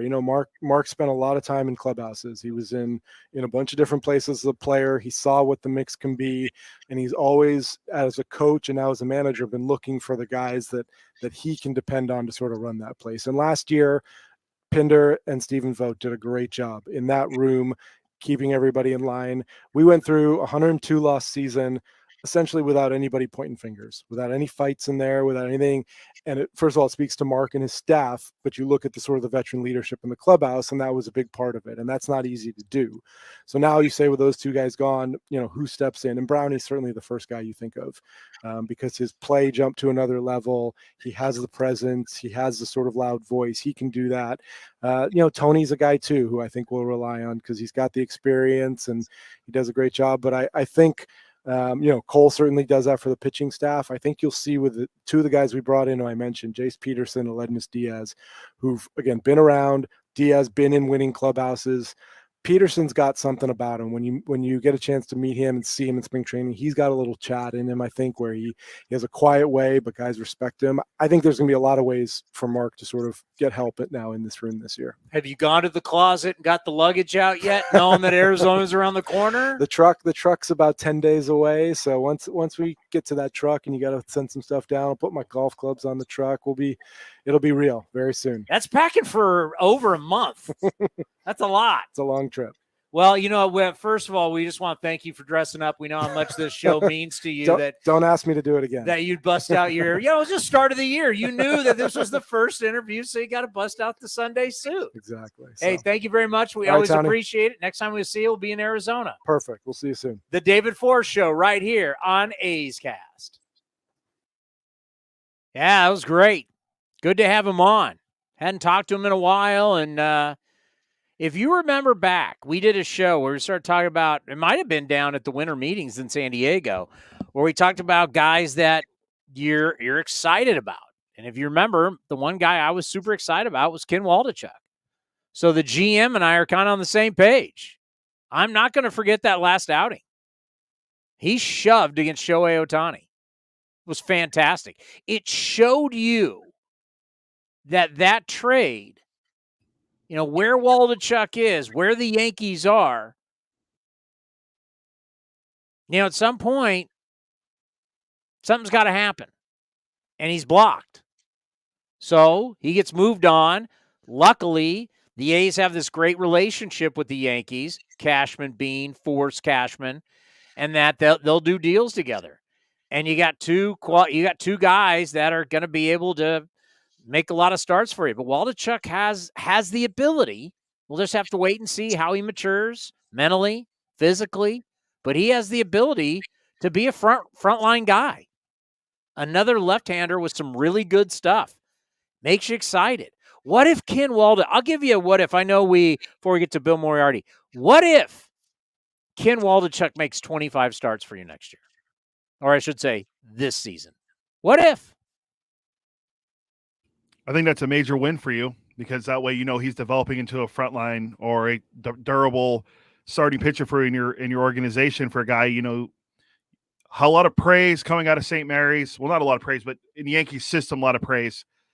After his final start of the year last year against Ohtani, the 7 scoreless innings, I think that's something huge to build on. And we'll see in spring training. I'm not going to read too much in the spring training stats. We saw how good Sean Murphy was crushing the ball in spring training last year, and that didn't really translate into regular season. But if you get 25 to 27, 28 starts out of him and he makes the big league club start the year in the rotation, major win, and that shows that the pitching staff is trending in the right direction moving forward in 2023 and beyond. I said earlier, and I just said it with the GM, you got to get 162 starts. You got to get 4,374 outs. How are you going to do it? Well, if I get 30 starts from Cole Irvin, 25 plus from Blackburn, let's say 25 starts for Fuji, 25 starts from Waldichuk, I'm bridging that gap. I now have a better idea of what this season's going to look like if I could get that. That might be pie in the sky, Fuji 25 and Waldichuk 25. But best case scenario, those 4 guys give you that many starts, that will be huge. Bill Moriarty, the editor-in-chief of Athletics Farm. How does he like the international signings? You'll find out next, right here on A's Cast Live. Oakland Athletics spring training is right around the corner, and you can be part of the excitement. Get your tickets now and plan ahead for a fun-filled trip to Mesa, Arizona this spring. Pack the sunscreen, bring your friends, pick up some ballpark classics, and watch your green and gold get ready for the regular season. Get your tickets today to see the Athletics take on the Giants, Padres, Cubs, Dodgers, and more. Tickets are on sale now at athletics.com/spring. That's athletics.com/spring. The Coliseum has gone by many names, but none better than the Last Dive Bar. Hi, everyone. Ken Korak here, and my friends at Last Dive Bar are helping us celebrate our longtime home. Last Dive Bar has the most unique merchandise for all Oakland baseball fans. T-shirts, sweatshirts, the Ray Fosse line, and my personal favorite, the lights have taken full effect. Visit their website at lastdivebar.com or follow them on social media at Last Dive Bar. All proceeds are invested back into the A's Community Fund and their affiliated charities. Go to lastdivebar.com. That's lastdivebar.com. Hall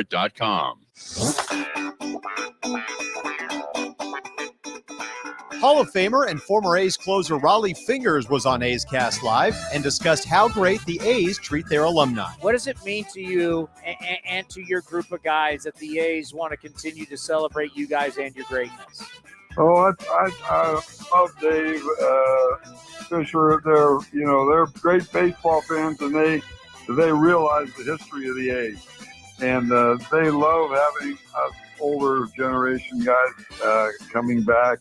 And we get together just about every year, and we induct 2 or 3 guys from the past into the Oakland A's Hall of Fame, and they're all for it. It's great that they appreciate the alumni, the guys that played back 30, 40 years ago and knew how great we were back then. So they're not only owners and presidents, but they're fans. And so they enjoy seeing us and inviting us back every year. I think it's great. To listen to the full interview and much more, go to athletics.com/A'sCast. This is Chris Townsend for the Chicken Pie Shop of Walnut Creek. Great news! Our indoor dining is back, along with our beautiful patio dining. Come taste our world-famous chicken pie that has been served in Southern California for 83 years. The Chicken Pie Shop of Walnut Creek has one of the most dynamic menus, plus a full bar. Pot pies, gourmet burgers, sandwiches, salads, flatbreads, and more. Don't forget, we still do takeout and delivery. For all the information, go to chickenpieshopwc.com. That's chickenpieshopwc.com. Streaming from the East Bay, A's Cast Live continues with Chris Townsend.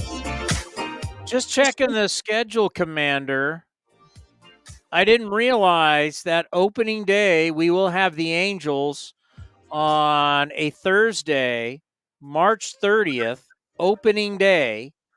And then Friday, the very next day, we have the day off. Yeah, these schedules the last couple of years have been really, really odd. And I believe our game on opening night is at like 7:07. It's not the 6:07. It's 7:07. Then Friday, we have the day off. So we're going to play one game. Game 1 of 162, and then take a day off. But for you A's fans, the next day is Saturday, April 1st. April Fool's Day, right? Yeah, April Fool's Day. But this is not April Fool's. For a limited time, you have the Shintaro Fujinami. We call him Fuji. It's the ticket deal. Cody, this is a great ticket deal, and you're getting a T-shirt. Yeah, so join the A's in welcoming Shintaro Fujinami, Fuji, as Chris just alluded to the green and gold. For only $20, grab a lower field level ticket and a jersey T-shirt bundle for Saturday's game of opening weekend against Shohei Ohtani and the Los Angeles Angels. Don't miss out on this limited time deal and one-of-a-kind item featuring Shintaro's name in Japanese on the back. This online promotion expires on Thursday, tomorrow, January 19th at 2 p.m. Pacific time and cannot be combined with any other offer. Athletics.com/tickets to get that offer today. Bill Moriarty is here. Let me add him to the stream.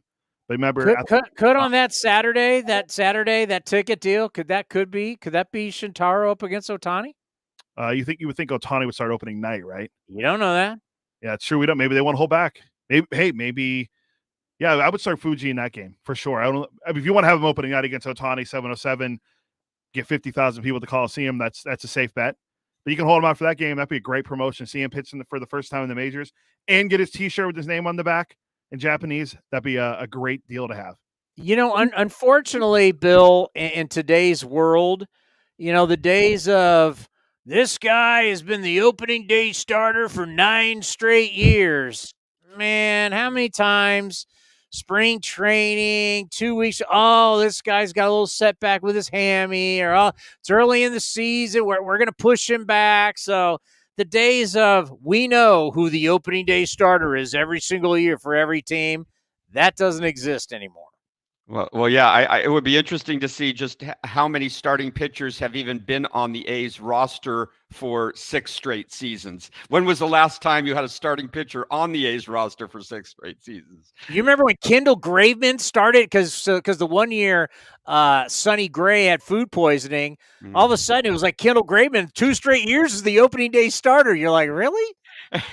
And strange things happen. I mean, that's the thing too. You know, we talk about how the A's roster is going to shape up and who's going to be where. But you know, once we get to spring training, there's always multiple unexpected injuries. Guys go down with this, with that, and suddenly it opens the door to somebody else having an opportunity that you would have never anticipated. So we can sit here in the off season and plan our perfect A's roster, but we really don't know how things are going to shake out till they get to spring and guys start having little nagging injuries that turn into major injuries. You just don't really know what the roster is going to be like. And that's why, David Forst and people in the A's front office have to build for depth. That's why they've got 13 starting pitchers on the 40-man roster right now. If you don't include AJ Puck, if you do, it's 14 starting pitchers on the 40-man roster right now, because you have to build for depth, not for your perfect 26-man active opening day roster.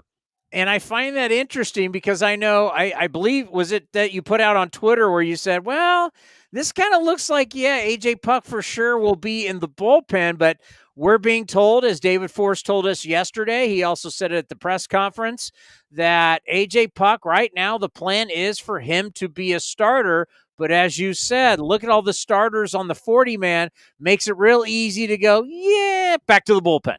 Yeah, I think it's important to distinguish. I don't think David has said Puck will be a starter. He said he will be stretched out to start. And he's also noted that they're doing it at the request of AJ Puck, too.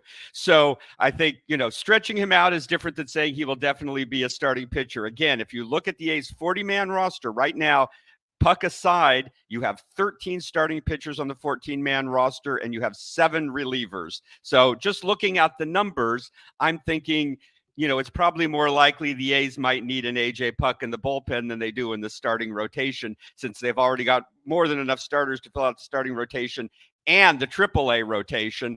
I think obviously Puck's best shot is, maybe if James Caprillion isn't healthy to start the season, maybe Paul Blackburn isn't ready as we would expect. And, if you have some injuries, then suddenly, that may open a door for Puck to get a start out there. I think it was also interesting what David Forst said, that Fuji is used to pitching on 5 to 6 days rest, and they might have to juggle things to allow that, which would also necessitate a spot starter on occasion. Maybe that's a role that AJ Puck could fit into, where he's in the bullpen much of the time, but occasionally is asked to make a spot start as well.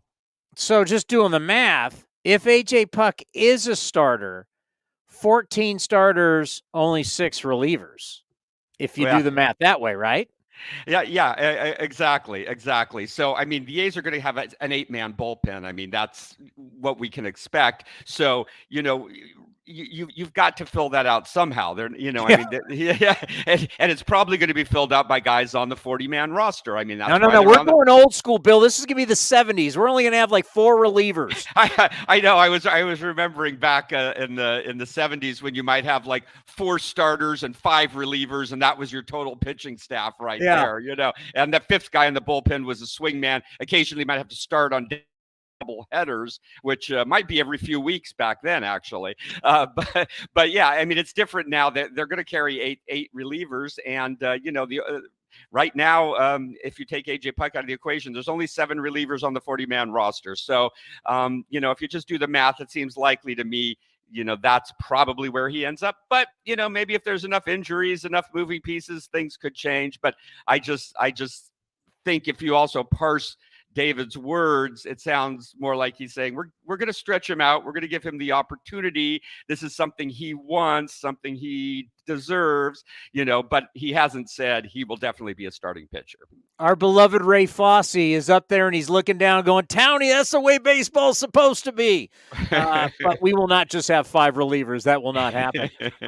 Yeah, and I'm glad the way you put it, because yesterday the commander was like, 6-man rotation. Whoa, no one likes 6-man rotation. Is just, we saw them trying to do it with the Angels, failed. It's nice to say, hey, you got 5 guys. You can have a spot starter. You just don't like to say 6-man rotation. But yeah, you're going to have a lot of juggling here. And the good news is there's a lot of depth there for the Athletics with starters. Yeah. Obviously, international signings are big. The more I read about the whole international game, it sounds shady to me. There's a lot of extortion going on, which is illegal in this country.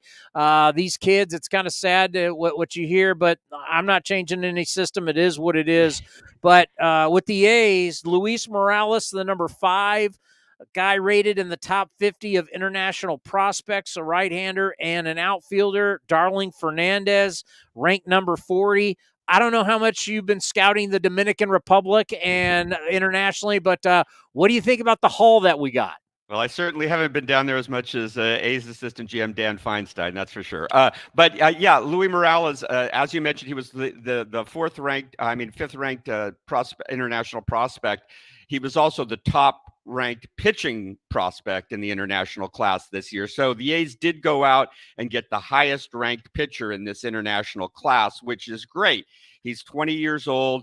His fastball typically sits 94 to 97. He's been clocked as high as 99, I believe.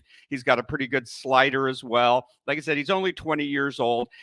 You know, look, they got the best pitcher available in the international draft class, so you have to be happy with that. But as we know, with a lot of these international guys, it's a bit of a crapshoot. I mean, he could end up as a top of the rotation pitcher. It's entirely possible.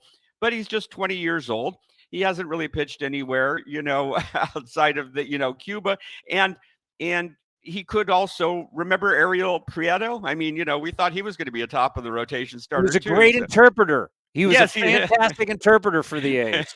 He's a fine man, a scholar and a gentleman, and a great interpreter, but he wasn't a top of the rotation starter like we were promised. So, with these guys, you never quite know. There's still a lot of variables here, but you have to be happy that they got the best available pitcher in the international class this year. So the question is, how long is it going to take? Where is he going to start? Apparently, there's going to be some visa issues, so we might not be able to be, pitching in the States. Maybe we'll be lucky if we see him at Stockton at the end of the season, something like that.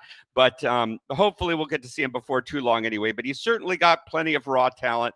And Darling Fernandez, he's a 17-year-old outfielder. He was the 40th ranked in this international class. But, he's just 17 years old. They really like his bat, puts the bat on the ball. They think he's going to develop some power.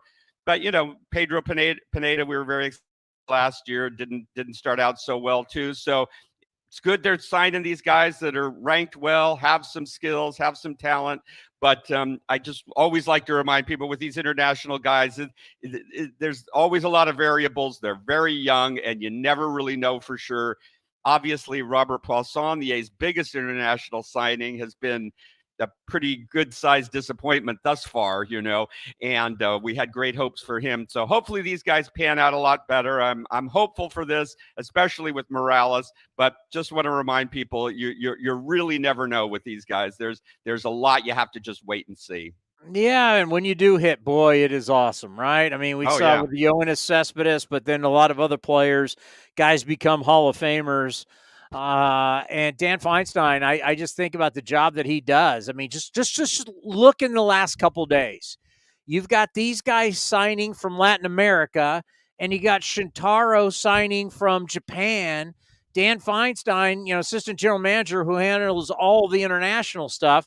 I don't know when he sleeps because the scouts you're talking to in Japan are in a different time zone than the guys in Latin. I mean, he's talking to guys throughout the day. I don't know when he has time to sleep. Yeah, no, he's definitely all over the world with his responsibilities now. And I'll tell you that, just this last week does show you the increased effort and focus that the A's are putting on the international scouting game. And obviously they're doing that because they've identified that as, an area of efficiency, a place where they can acquire talent at a cheaper price. That's what the A's are always looking to do. So if you see them turning their focus to something, it's because they've clearly identified, hey, that's where we're most likely to acquire the best talent at the cheapest price. And obviously they've turned their attention to the international market in that quest of late. Baseball has changed. And I luckily yesterday was having a fun conversation right before we started taping everybody where I got to have a little chat with Bean and Scott Boras. And Bean was talking to us about how much the game has changed over the years to where the riverboat gamblers, the guys who want to take big risk, I mean, they're just not out there anymore. I mean, AJ Preller has been somebody, right? It's very Maybe, rare that you have. Dave Atlanta, Dombrowski, Seattle. Yeah, I mean, it's less than 10% of the GMs really are willing to actually be, go out there and take on some risks. So it's like trading guys and think you're getting this huge haul for them just isn't out.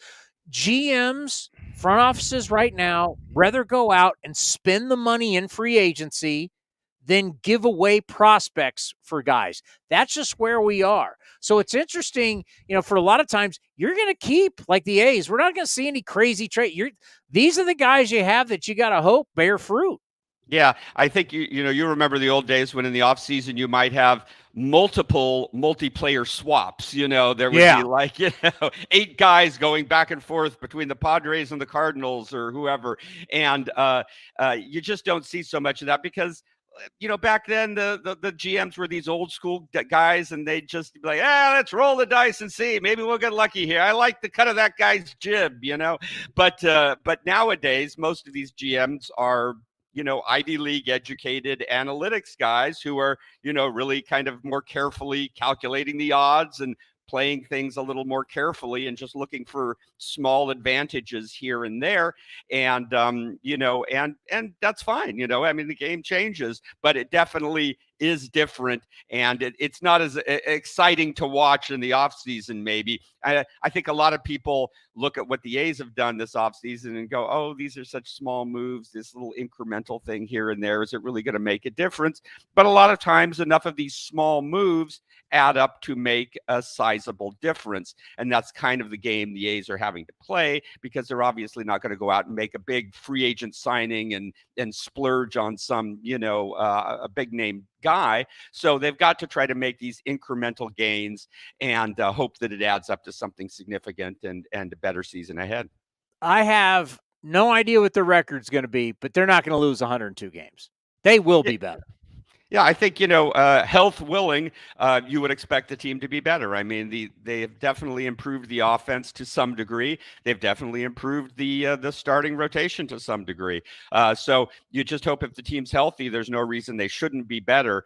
And oftentimes with most teams, health is the real indicator of whether they win or lose. I mean, if you look at certain teams that are expected to win and then tank, it's not usually because the players underperformed. It's usually because they got hurt. And that's often the case. So, health is the biggest indicator as to how this team will do. And if they stay healthy, they do have a better roster than they had last year. I think that's pretty clear. We talked about it. I think it was in San Diego at the winter meetings. It was sometime where we were like looking at players who we think could be big time producers for the A's this year. And one of the guys that I had, and I based it a lot off that last start, showed me something, was Ken Waldichuk. And if you listen to David Forst, I asked him the same question. He brought up Waldichuk. There's all the, it's been Geloff, Soderstrom, it's been all these different guys. A guy that, am I going to be shocked? 20 plus starts, maybe 25, but really develop into somebody that can, I don't know about wins. I don't know about ERA. I don't know about FIP. I don't know about WHIP. I don't know. Just gives you a chance. He goes out and competes, doesn't embarrass himself, and really competes at this level. Ken Waldichuk, what do you think about him being that guy this year? Yeah, I mean, I think if you look at all the A's pitching prospects, I think Waldichuk probably has the highest potential ceiling of all of them. I mean, he has the one that has the potential, I think, to break through and be a top of the rotation starter. I think he and Kyle Muller are probably the top of the list. And I would just say Muller's a little more maybe advanced at this stage. He's had a little more experience, but I think Waldichuk's ceiling is a little higher. So I think if there's someone you kind of want to keep an eye on and have some hopes for really making a difference, I think Waldichuk would be the one. But the A's have so many, part of it is just quantity over quality too, because there's so much coaching that goes into pitchers now with all the advanced metrics and figuring out the spin rate and how to improve their curveball and how to get another mile or two on their fastball, that if you just stockpile enough pitching prospects, the idea is you can improve, at least enough of them to get you over the hump and make it worthwhile. And the A's have so many of these young pitching prospects now that if they could just, tweak enough of them to get them to achieve their maximum potential, you've got some real, a real potential for a really good starting rotation here between your Waldichucks and your Mullers and your Sears and your Tarnoks and, just all these guys. There's so many names now that if you just get a few of these guys to reach their full potential, you've really got something going now. And Muller did something that no other A's pitcher did last year. Do you know what that is? Pitch a complete game? I mean, he's Sandy Koufax. He threw a complete game in AAA. I was floored. He might be the only one. I was like, they allowed the Braves allowed a guy to go all 9 innings at AAA. Is that in the rules? Can you do that? I know honestly, it's pretty rare that you see a guy go more than five or 6 innings in the minor leagues anymore at all. And last season, the A's were using 6-man rotations throughout the minor league system too. So the guys were pitching once a week and maybe pitching 5 or 6 innings on average, each time out. So you definitely don't see guys logging 9 innings even over the course of a week very often anymore in the minor leagues. So I almost want to investigate. Like, did everybody have COVID? And they said, "Hey, you got all 9 today. You're going." All right. So when you look at, we'll play the game 14 starters with puck. All right. Right. Who's the one guy? Who's the wild card? Who's the one guy where you go, you know what? Crystal ball, best case scenario, watch out for this guy. He could do some damage for the A's. Watch him in spring. Good spring means he could be helping the big club. Who would you say that guy is? Well, I think obviously, like we mentioned, Waldichuk has the highest potential. If he has a good spring and puts it together, he could really be remarkable. But in terms of pure wild cards, I think we have to look at both, Fuji and Ruzinski, who they signed. From all the comments we've heard, it sounds like they're going to be in the rotation. And neither of those guys has pitched in the major leagues.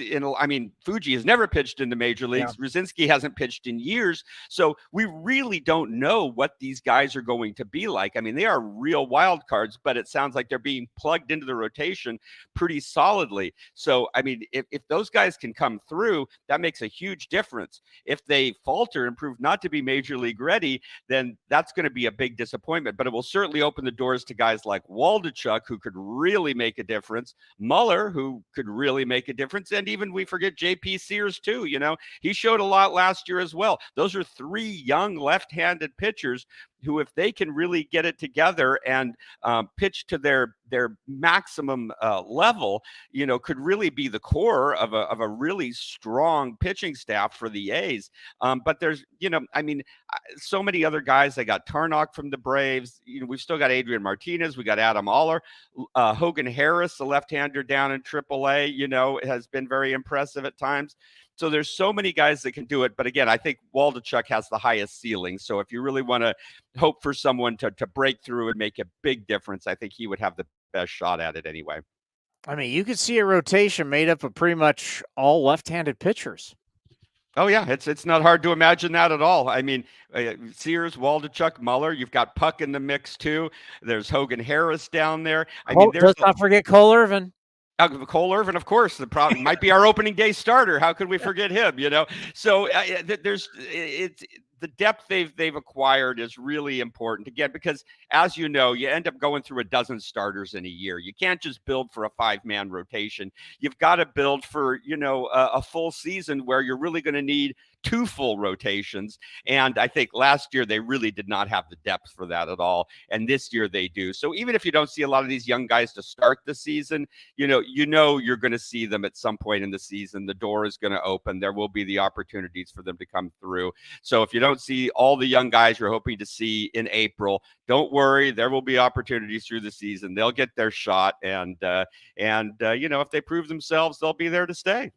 I know we're just guessing here, but we have seen the data from the minor leagues with the rules changes. Games are going faster, stealing more bases. Like, we've seen that.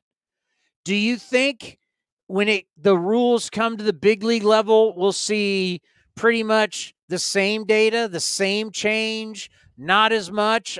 I know we don't know yet. I'm asking you a question. You really don't have the answer. Just a hunch. How do you think the new rules, no shifting, all this kind of stuff, how do you think it will change big league baseball?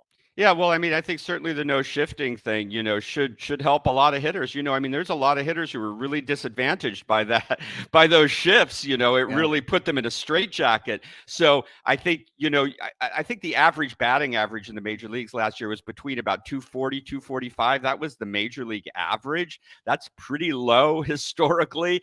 So I think you may see that rise with the demise of the extreme shifts anyway, and you may see a bit more of a running game again. It'll be really interesting to see with the limit on the pickoff throws and the larger bases, how big an impact does that have on the running game? If it has a big impact on the running game, then you could see a real shift back. There's been such a lack of focus on stolen bases and running. If this affects it, you could see a real shift back to that, and and teams really starting to look for those little mini Ricky Henderson types again. And obviously the A's have one of those potential guys in Esteury Ruiz. So maybe they're trying to be a little ahead of the curve here. But if the rule changes really do put an emphasis back on having speed in the game, that could really change a lot of the strategy and the players that are targeted and the way rosters are built and the way the game is played. I think that has the potential to change things more than anything. The limit on the pickoff moves and the larger bases. If that really does affect the running game, that could affect the game in general quite significantly. Yeah, Ruiz, I don't want to hype him up too much, but like the interview we just did with David Forst, I mean, Keith Lippman is an A's Hall of Famer. He's one of the great executives this game has known. 54 years in the game with this organization. I mean, so many people talk about what a brilliant baseball mind. And he first saw Ruiz and texted David, hey, this guy, the A's have tried to get him before. Padres loved him. Padres thought he was a legit primetime guy, didn't want to give him up. But if you haven't heard the story, if you have, I apologize. But the story is you want to get Josh Hader, who the Padres believe could help get him over the top. You had to give up some primetime guys. Ruiz was one of those guys. The A's tried to get him before. Now they got him. So there's a hype train behind this guy as an athlete, as a player. And if he hits, I mean, you're talking about a big-time defender, can give you some offense, steal a ton of bags in center field for years to come. Yeah, and as you mentioned, the hitting is the key. And by the way, I want to mention very quickly, another guy the A's tried to get for many years and couldn't is first baseman Ryan Noda, who they picked up in the Rule 5 draft. So yeah, how is he, by the way? Have you ever seen him? I haven't seen him in person, but I've kept an eye on his stats through his journey through the minor leagues, and the guy does a hell of a job of getting on base, and he's got power, and the A's like those two things, and they've been trying to get him for years, but the Dodgers didn't want to give him up. I mean, they were resistant to make a deal with the A's for him, so they valued him too. They just the Dodgers got a lot of talent. They ended up in a roster crunch, but I just wanted to point out he's another guy the A's were after for years, and I think his name kind of gets left out of the conversation a bit, but I think the A's are going to give him every opportunity to at least be the half of that platoon at first base to start the season. But on Ruiz, what you mentioned is key. It's really just going to come down to how well he hits. If he hits well enough, he's got enough other tools to be a very productive major leaguer. If it turns out that he just doesn't have enough pop in the bat, then, he starts to fall in the category, well, does he look more like a Billy Burns or God forbid a Christian Pache. But hopefully that's not the case. But as with those guys, it really came down to how much they can hit. If either of those guys could hit a lick, they'd be valuable players. Yes. But if you're a speedster who doesn't have a lot of power, or at least not a tremendous amount of power, it becomes difficult. So, if Ruiz can hit at the major league level, he'll be a great acquisition. I think that's what the A's are hoping for. He'll be a very productive player, hopefully at the top of the order. But that's what we got to see. Can he put the bat on the ball regularly enough? Can he do enough damage with the bat? If he can, he's going to be a great pickup. If he can't, then, that's a whole other matter. So definitely let's hope for the best there. Remember when we were sold the comp? Andrew Jones and Christian Pache? I know. I was always nervous about Pecha. You know, some of these guys that have so many tools, but they've never shown the ability to actually hit the ball with authority. They make me nervous. Remember Richie Martin, who was a first-round draft pick for the A's? Yeah. He had all these tools, except he couldn't hit. If you can't hit, the rest of it's irrelevant. I'm sorry, And he just signed a minor league deal with the Reds. That's where our former first-round draft pick Richie Martin is today. So, I think you cannot neglect the hit tool. I don't care if the guy's got 4 other tools. If he doesn't have the hit tool, we might have a problem here. So again, if Ruiz can just develop that hit tool, make sure. He has hit in the minors, so hopefully he can carry it through to the majors. It's just sometimes when the guys don't have that much power or hit the ball that hard, the scouting and the defense and everything starts to close in on him in the majors. But hopefully Ruiz can hit in the majors. If he can, then man, he's going to be a great pickup for the A's. Yeah, with Paul Hembekides of ESPN, we were looking at Andrew Jones and how he really should be a first ballot Hall of Famer. His numbers are incredible where he ranks when he's got where he's got better defensive run saves than Willie Mays and Roberto Clemente to go along with 434 home runs. That was the comp for Pache. Right now. Yeah, I was going to say he's no Christian Pache, but I'd give him my Hall vote. Yeah. it's kind of like, it's like, wow. Some of these guys, how do you think first base will play out? Well, I think to me it's pretty clear. They're going to give Ryan Noda. They want to give him a shot at first base. They didn't pick him up the Rule 5 draft for nothing. They didn't try and acquire him from the Dodgers for years for nothing. They've got him. They want to give him a shot in that first base platoon. And it seems likely to me that the most likely partner with him there would either be Dermis Garcia or Jordan Diaz.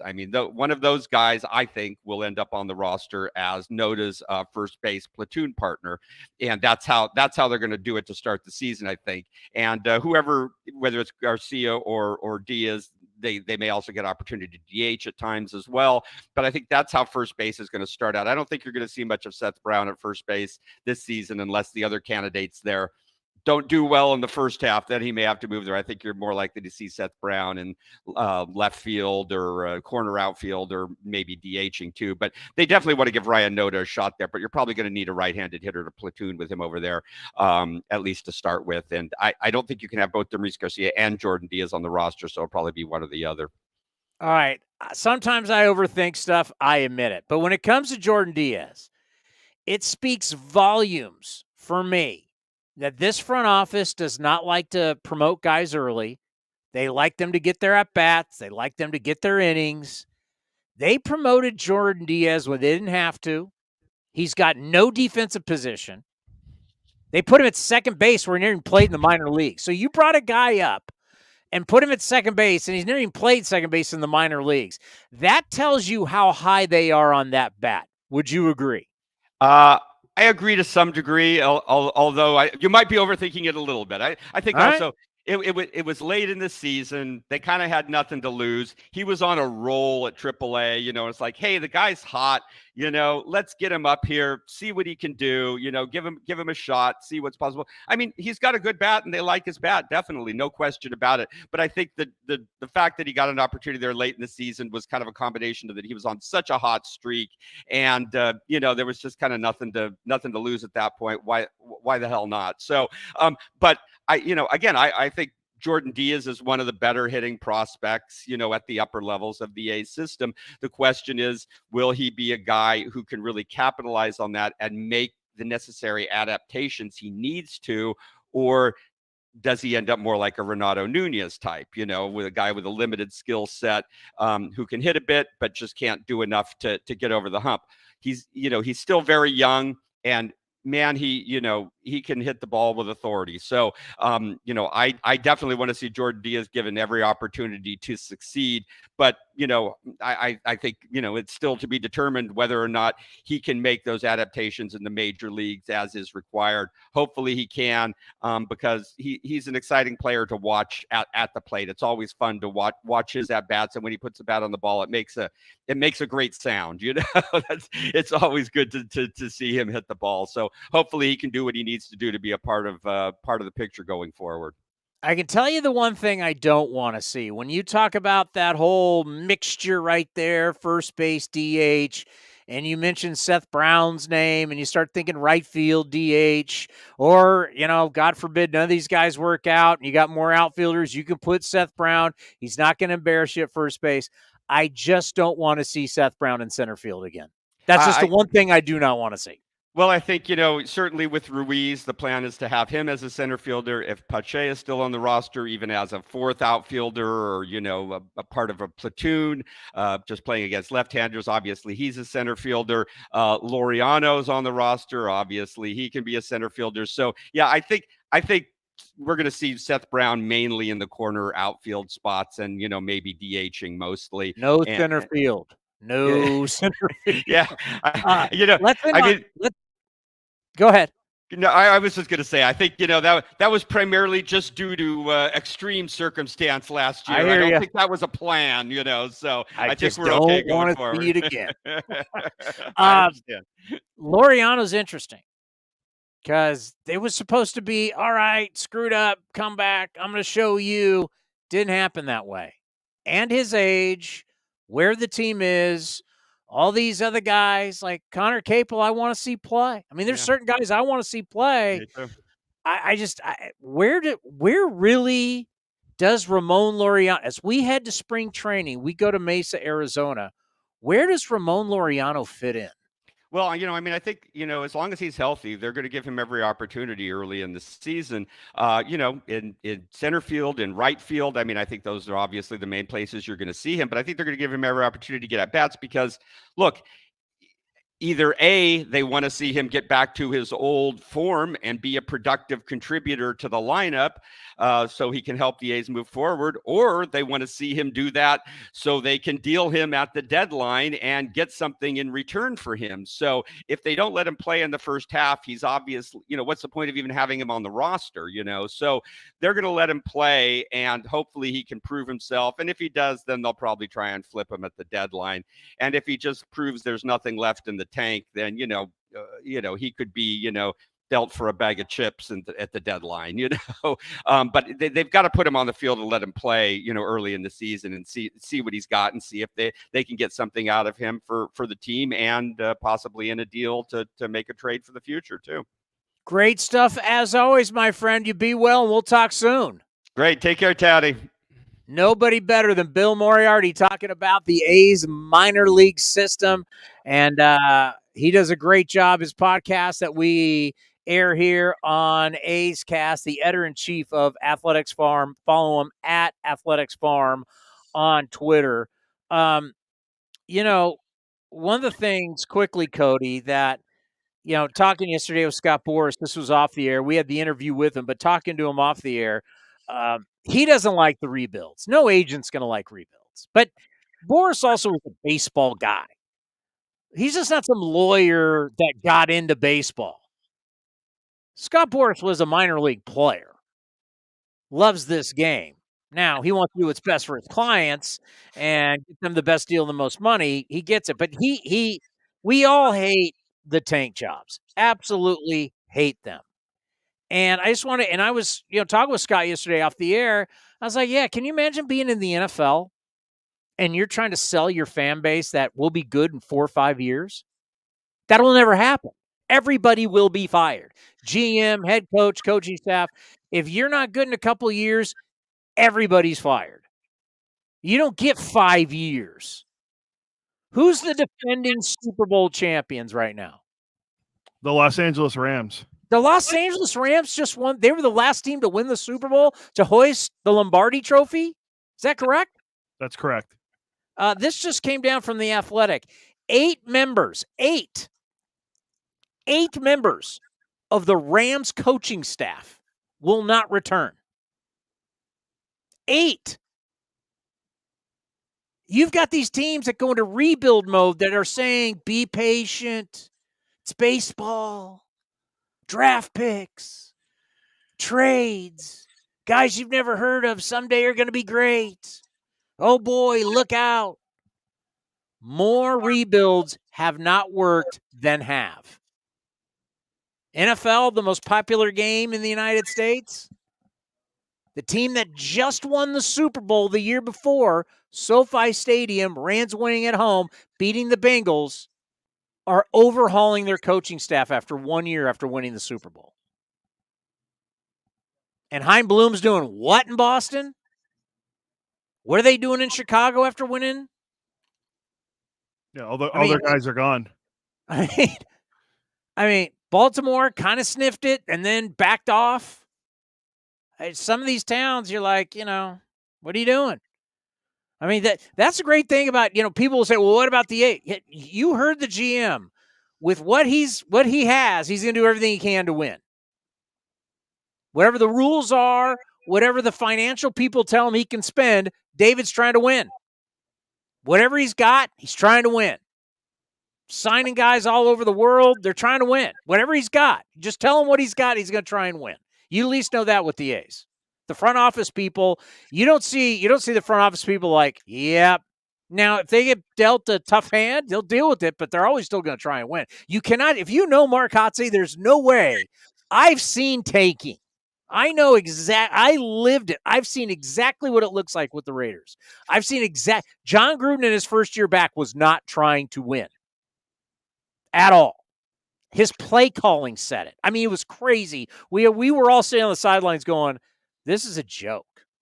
Like literally not trying to win. That's not Mark Kotze. That's not David Forst. They were dealt the hand they were dealt with, but they're going to try and win. And they're showing you now. They're going to do everything they can to try and win. Man, 8 people off the defending Super Bowl champion staff. Bye-bye. I mean, there's a lot of talk that McVay might not even return because he seems like he's burnt out from coaching. He's like 36 or 37 years old. Now he'll go into broadcast. He could be the next Madden. He can go into broadcasting and be great at it. And then maybe come back at some point. Madden was just done forever. McVay could come back. But yeah, that's alarming that 8 coaches that aren't coming back for the Rams. And we see in baseball time, the Orioles have been bad for how many years until last year where they were 83 and 79. And Brandon Hyde, there was talks of Brandon Hyde being let go. We see it all the time. And Bo Porter was the man. Everyone forgets Bo Porter. Wait. What do you see all the time? What? Usually you see managers or other sports, you see coaches get fired after tank jobs, except for like Philadelphia 76ers. Well, what I'm talking about is here you have the team that just won the championship. Yeah, and they're moving off their coach. And they're like overhauling they just won and they're now going to they lost their quarterback. I mean, now they're overhauling their entire thing. There was a rumor out there that if the Dolphins didn't make the playoffs, their first-year head coach Mike McDaniel might lose his job. Huh? After one season. Baseball. Yeah, that's where yesterday at the press conference for Shintaro, the press conference one, I can't remember who it was. We were off to the side. You and I were worried about how it looked on YouTube and Twitter. Let's be honest, and Facebook. Yeah. And listen, we wanted you, the fans. We were having a press conference. We're having a press conference in Oakland. This is awesome. Jack London Square offices. Everybody gets to see the press conference. You and I were focused, and the great Delaire, DA, we were focused on how does this look for our fan base. But somebody, I can't remember who it was, asked the question to Scott Boras, hey, how do you feel about a salary floor? And, of course, Boras just, he weaves the way he wants to. But, yeah, I would love it. I would love it. I would love a floor. If you're going to have a luxury, I guess you can't make it a hard floor. If you don't have a hard, because you're going to fight the salary cap, no one's going to, it's holy war for a salary cap. But if you're going to have the luxury taxes, right? So it's kind of like you don't have a solid ceiling, but you have kind of like a cloud. And if you go over this cloud, it's going to cost you, right? If you're going to take your plane over the clouds, it's going to cost you a lot of money for that fuel. Well, then you have clouds below instead of like a floor, which a floor means, boom, you go below. Okay, if you want to spend less, it's going to cost you. So maybe you have, instead of we call it a floor, call it I don't know, we'll have to figure out a word, but have if you're going to have a luxury tax for how much you can spend, maybe you have a luxury tax for going below it. Maybe you tax X amount of dollars for being below this cloud. Yeah, and we can maybe get more into it on Friday, but Jeff Passan had an article out on ESPN about his 2022-23 MLB free agency takeaways, and he actually wrote about us in there, the A's. Well, when you texted me that and said wrote about us, I thought you meant he talked about A's Cast. Oh, no, I wish. No, but he mentioned how much money the A's have spent in free agency this year, and he was surprised, but they're trying to win. They knew last year was a bad year, and it's not going to be like that again, and they're trying to win by adding guys like Diaz and Jace Peterson and Rachinski and Shintaro. And so they're trying to make moves, and this just came out on Jim Callis running the program, MLB Pipeline. Ken Waldichuk's ranked the 3rd best left-handed prospect in baseball. Ooh, really? Yeah. He's behind only Kyle Harrison of the Giants and Ricky Tideman of the Blue Jays. And then Waldichuk's 3rd. Awesome. Yeah, so I was looking – he has the right-handed pitchers out and catchers. Interesting. Tyler Soderstrom's not on there for catching. So maybe they're looking at him as a different position. But Ken Waldichuk, 3rd best left-handed pitching prospect, according to Jim Callis, MLB Pipeline. That's high praise for the guy that we both think is going to be a huge part for the A's this upcoming season. Oh, and the GM, same thing. Very excited. That's another thing to sell. Heading to spring training. I'm bullish on Ken Waldichuk. I like what I see. I mean, when we talk about 13, it's funny, 13 starters, 7 relievers. If Puck's a starter, then it's 14 starters, 6 relievers. But however it's going to shake out, there's competition. Competition is a good thing. There's competition for these 26 roster spots. People still want to say 25. I found that I've been, listening to Sirius XM and 25 man, no, 26 man, 26 roster spots. It's going to be competitive. Once again, 2 numbers to think about. Well, 3 things to think about today. Number 1, everybody's playing each other. So the whole schedule game and our schedule's tougher than their schedule. And no, out the window. Everybody's playing each other. Is it perfect? No, but everybody's playing each other. You will face East, Central, West, in American League and National League. You're going to face everybody. You're going to see the Cardinals. We have the A's. We're going to see the Cardinals. We're going to see the Mets. We're going to see the Marlins. We'll see the Phillies. We'll see the Braves. We'll see everybody. We'll see the D-backs. We'll see the Rockies. Going to see everybody. No excuses. Less in division. Did you buy Hembo and the Rangers quickly? I think they'll be better, but I'm not buying them being I think they'll take steps. I don't think they're going to make that leap. After 68 wins, I mean, you got to be in the high 80s. Mid to high 80s, they'll be a wild card team. Can they improve by 20 games with Boch? Maybe. But Jacob deGrom, and I did like his point about Corey Seager having a much better year this year with the shift being on. I do. But he stinks defensively. Well, if he can hit, and the shift helped Seager because he's limited defensively. Well, so now you're going to take away his security blanket. The Dodgers used the shift to help him and Turner for all those years. The Rangers did it, and now you can't do it. Now we're going to see that he really is. He'll even be worse defensively than he was last year. That will hurt. All right, so the other 2 things. So you got everybody's going to play everybody. The other 2 things, 5,900 at-bats, 4,374 outs. Look at your 40-man roster. How you getting 5,900 quality at-bats? How you getting 4,374 outs with your pitching?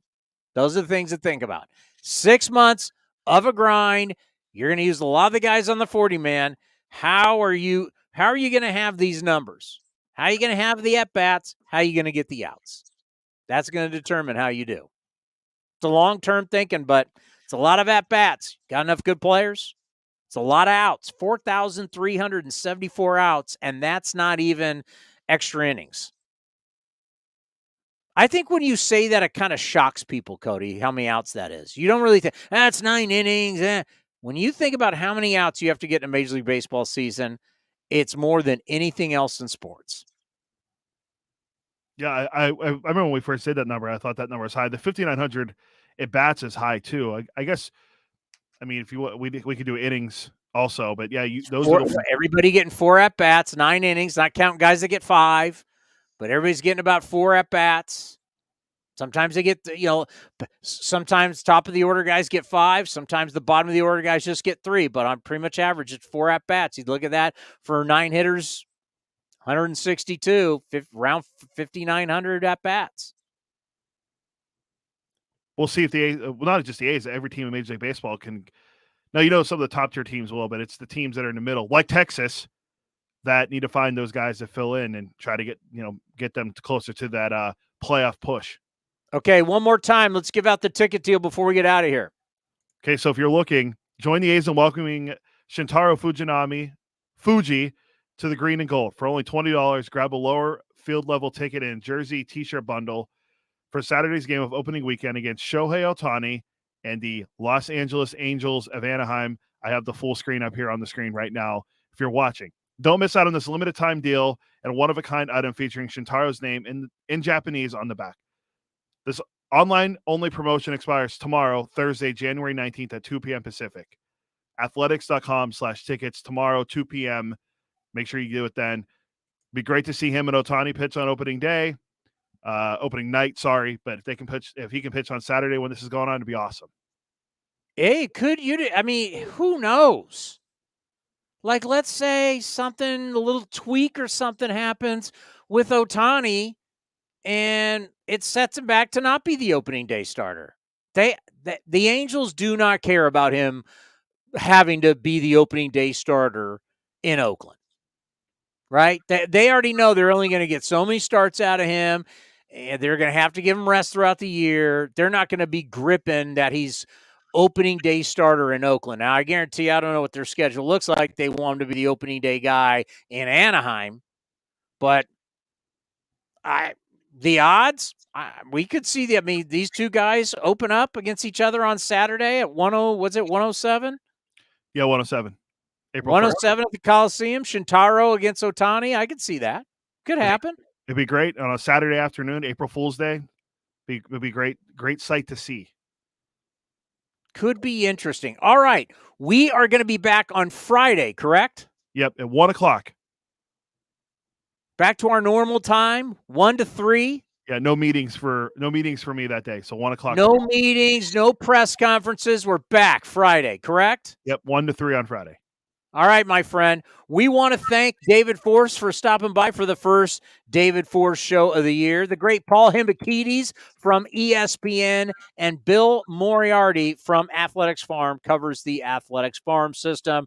Thank you for watching A's Cast Live. We'll see everybody back here on Friday.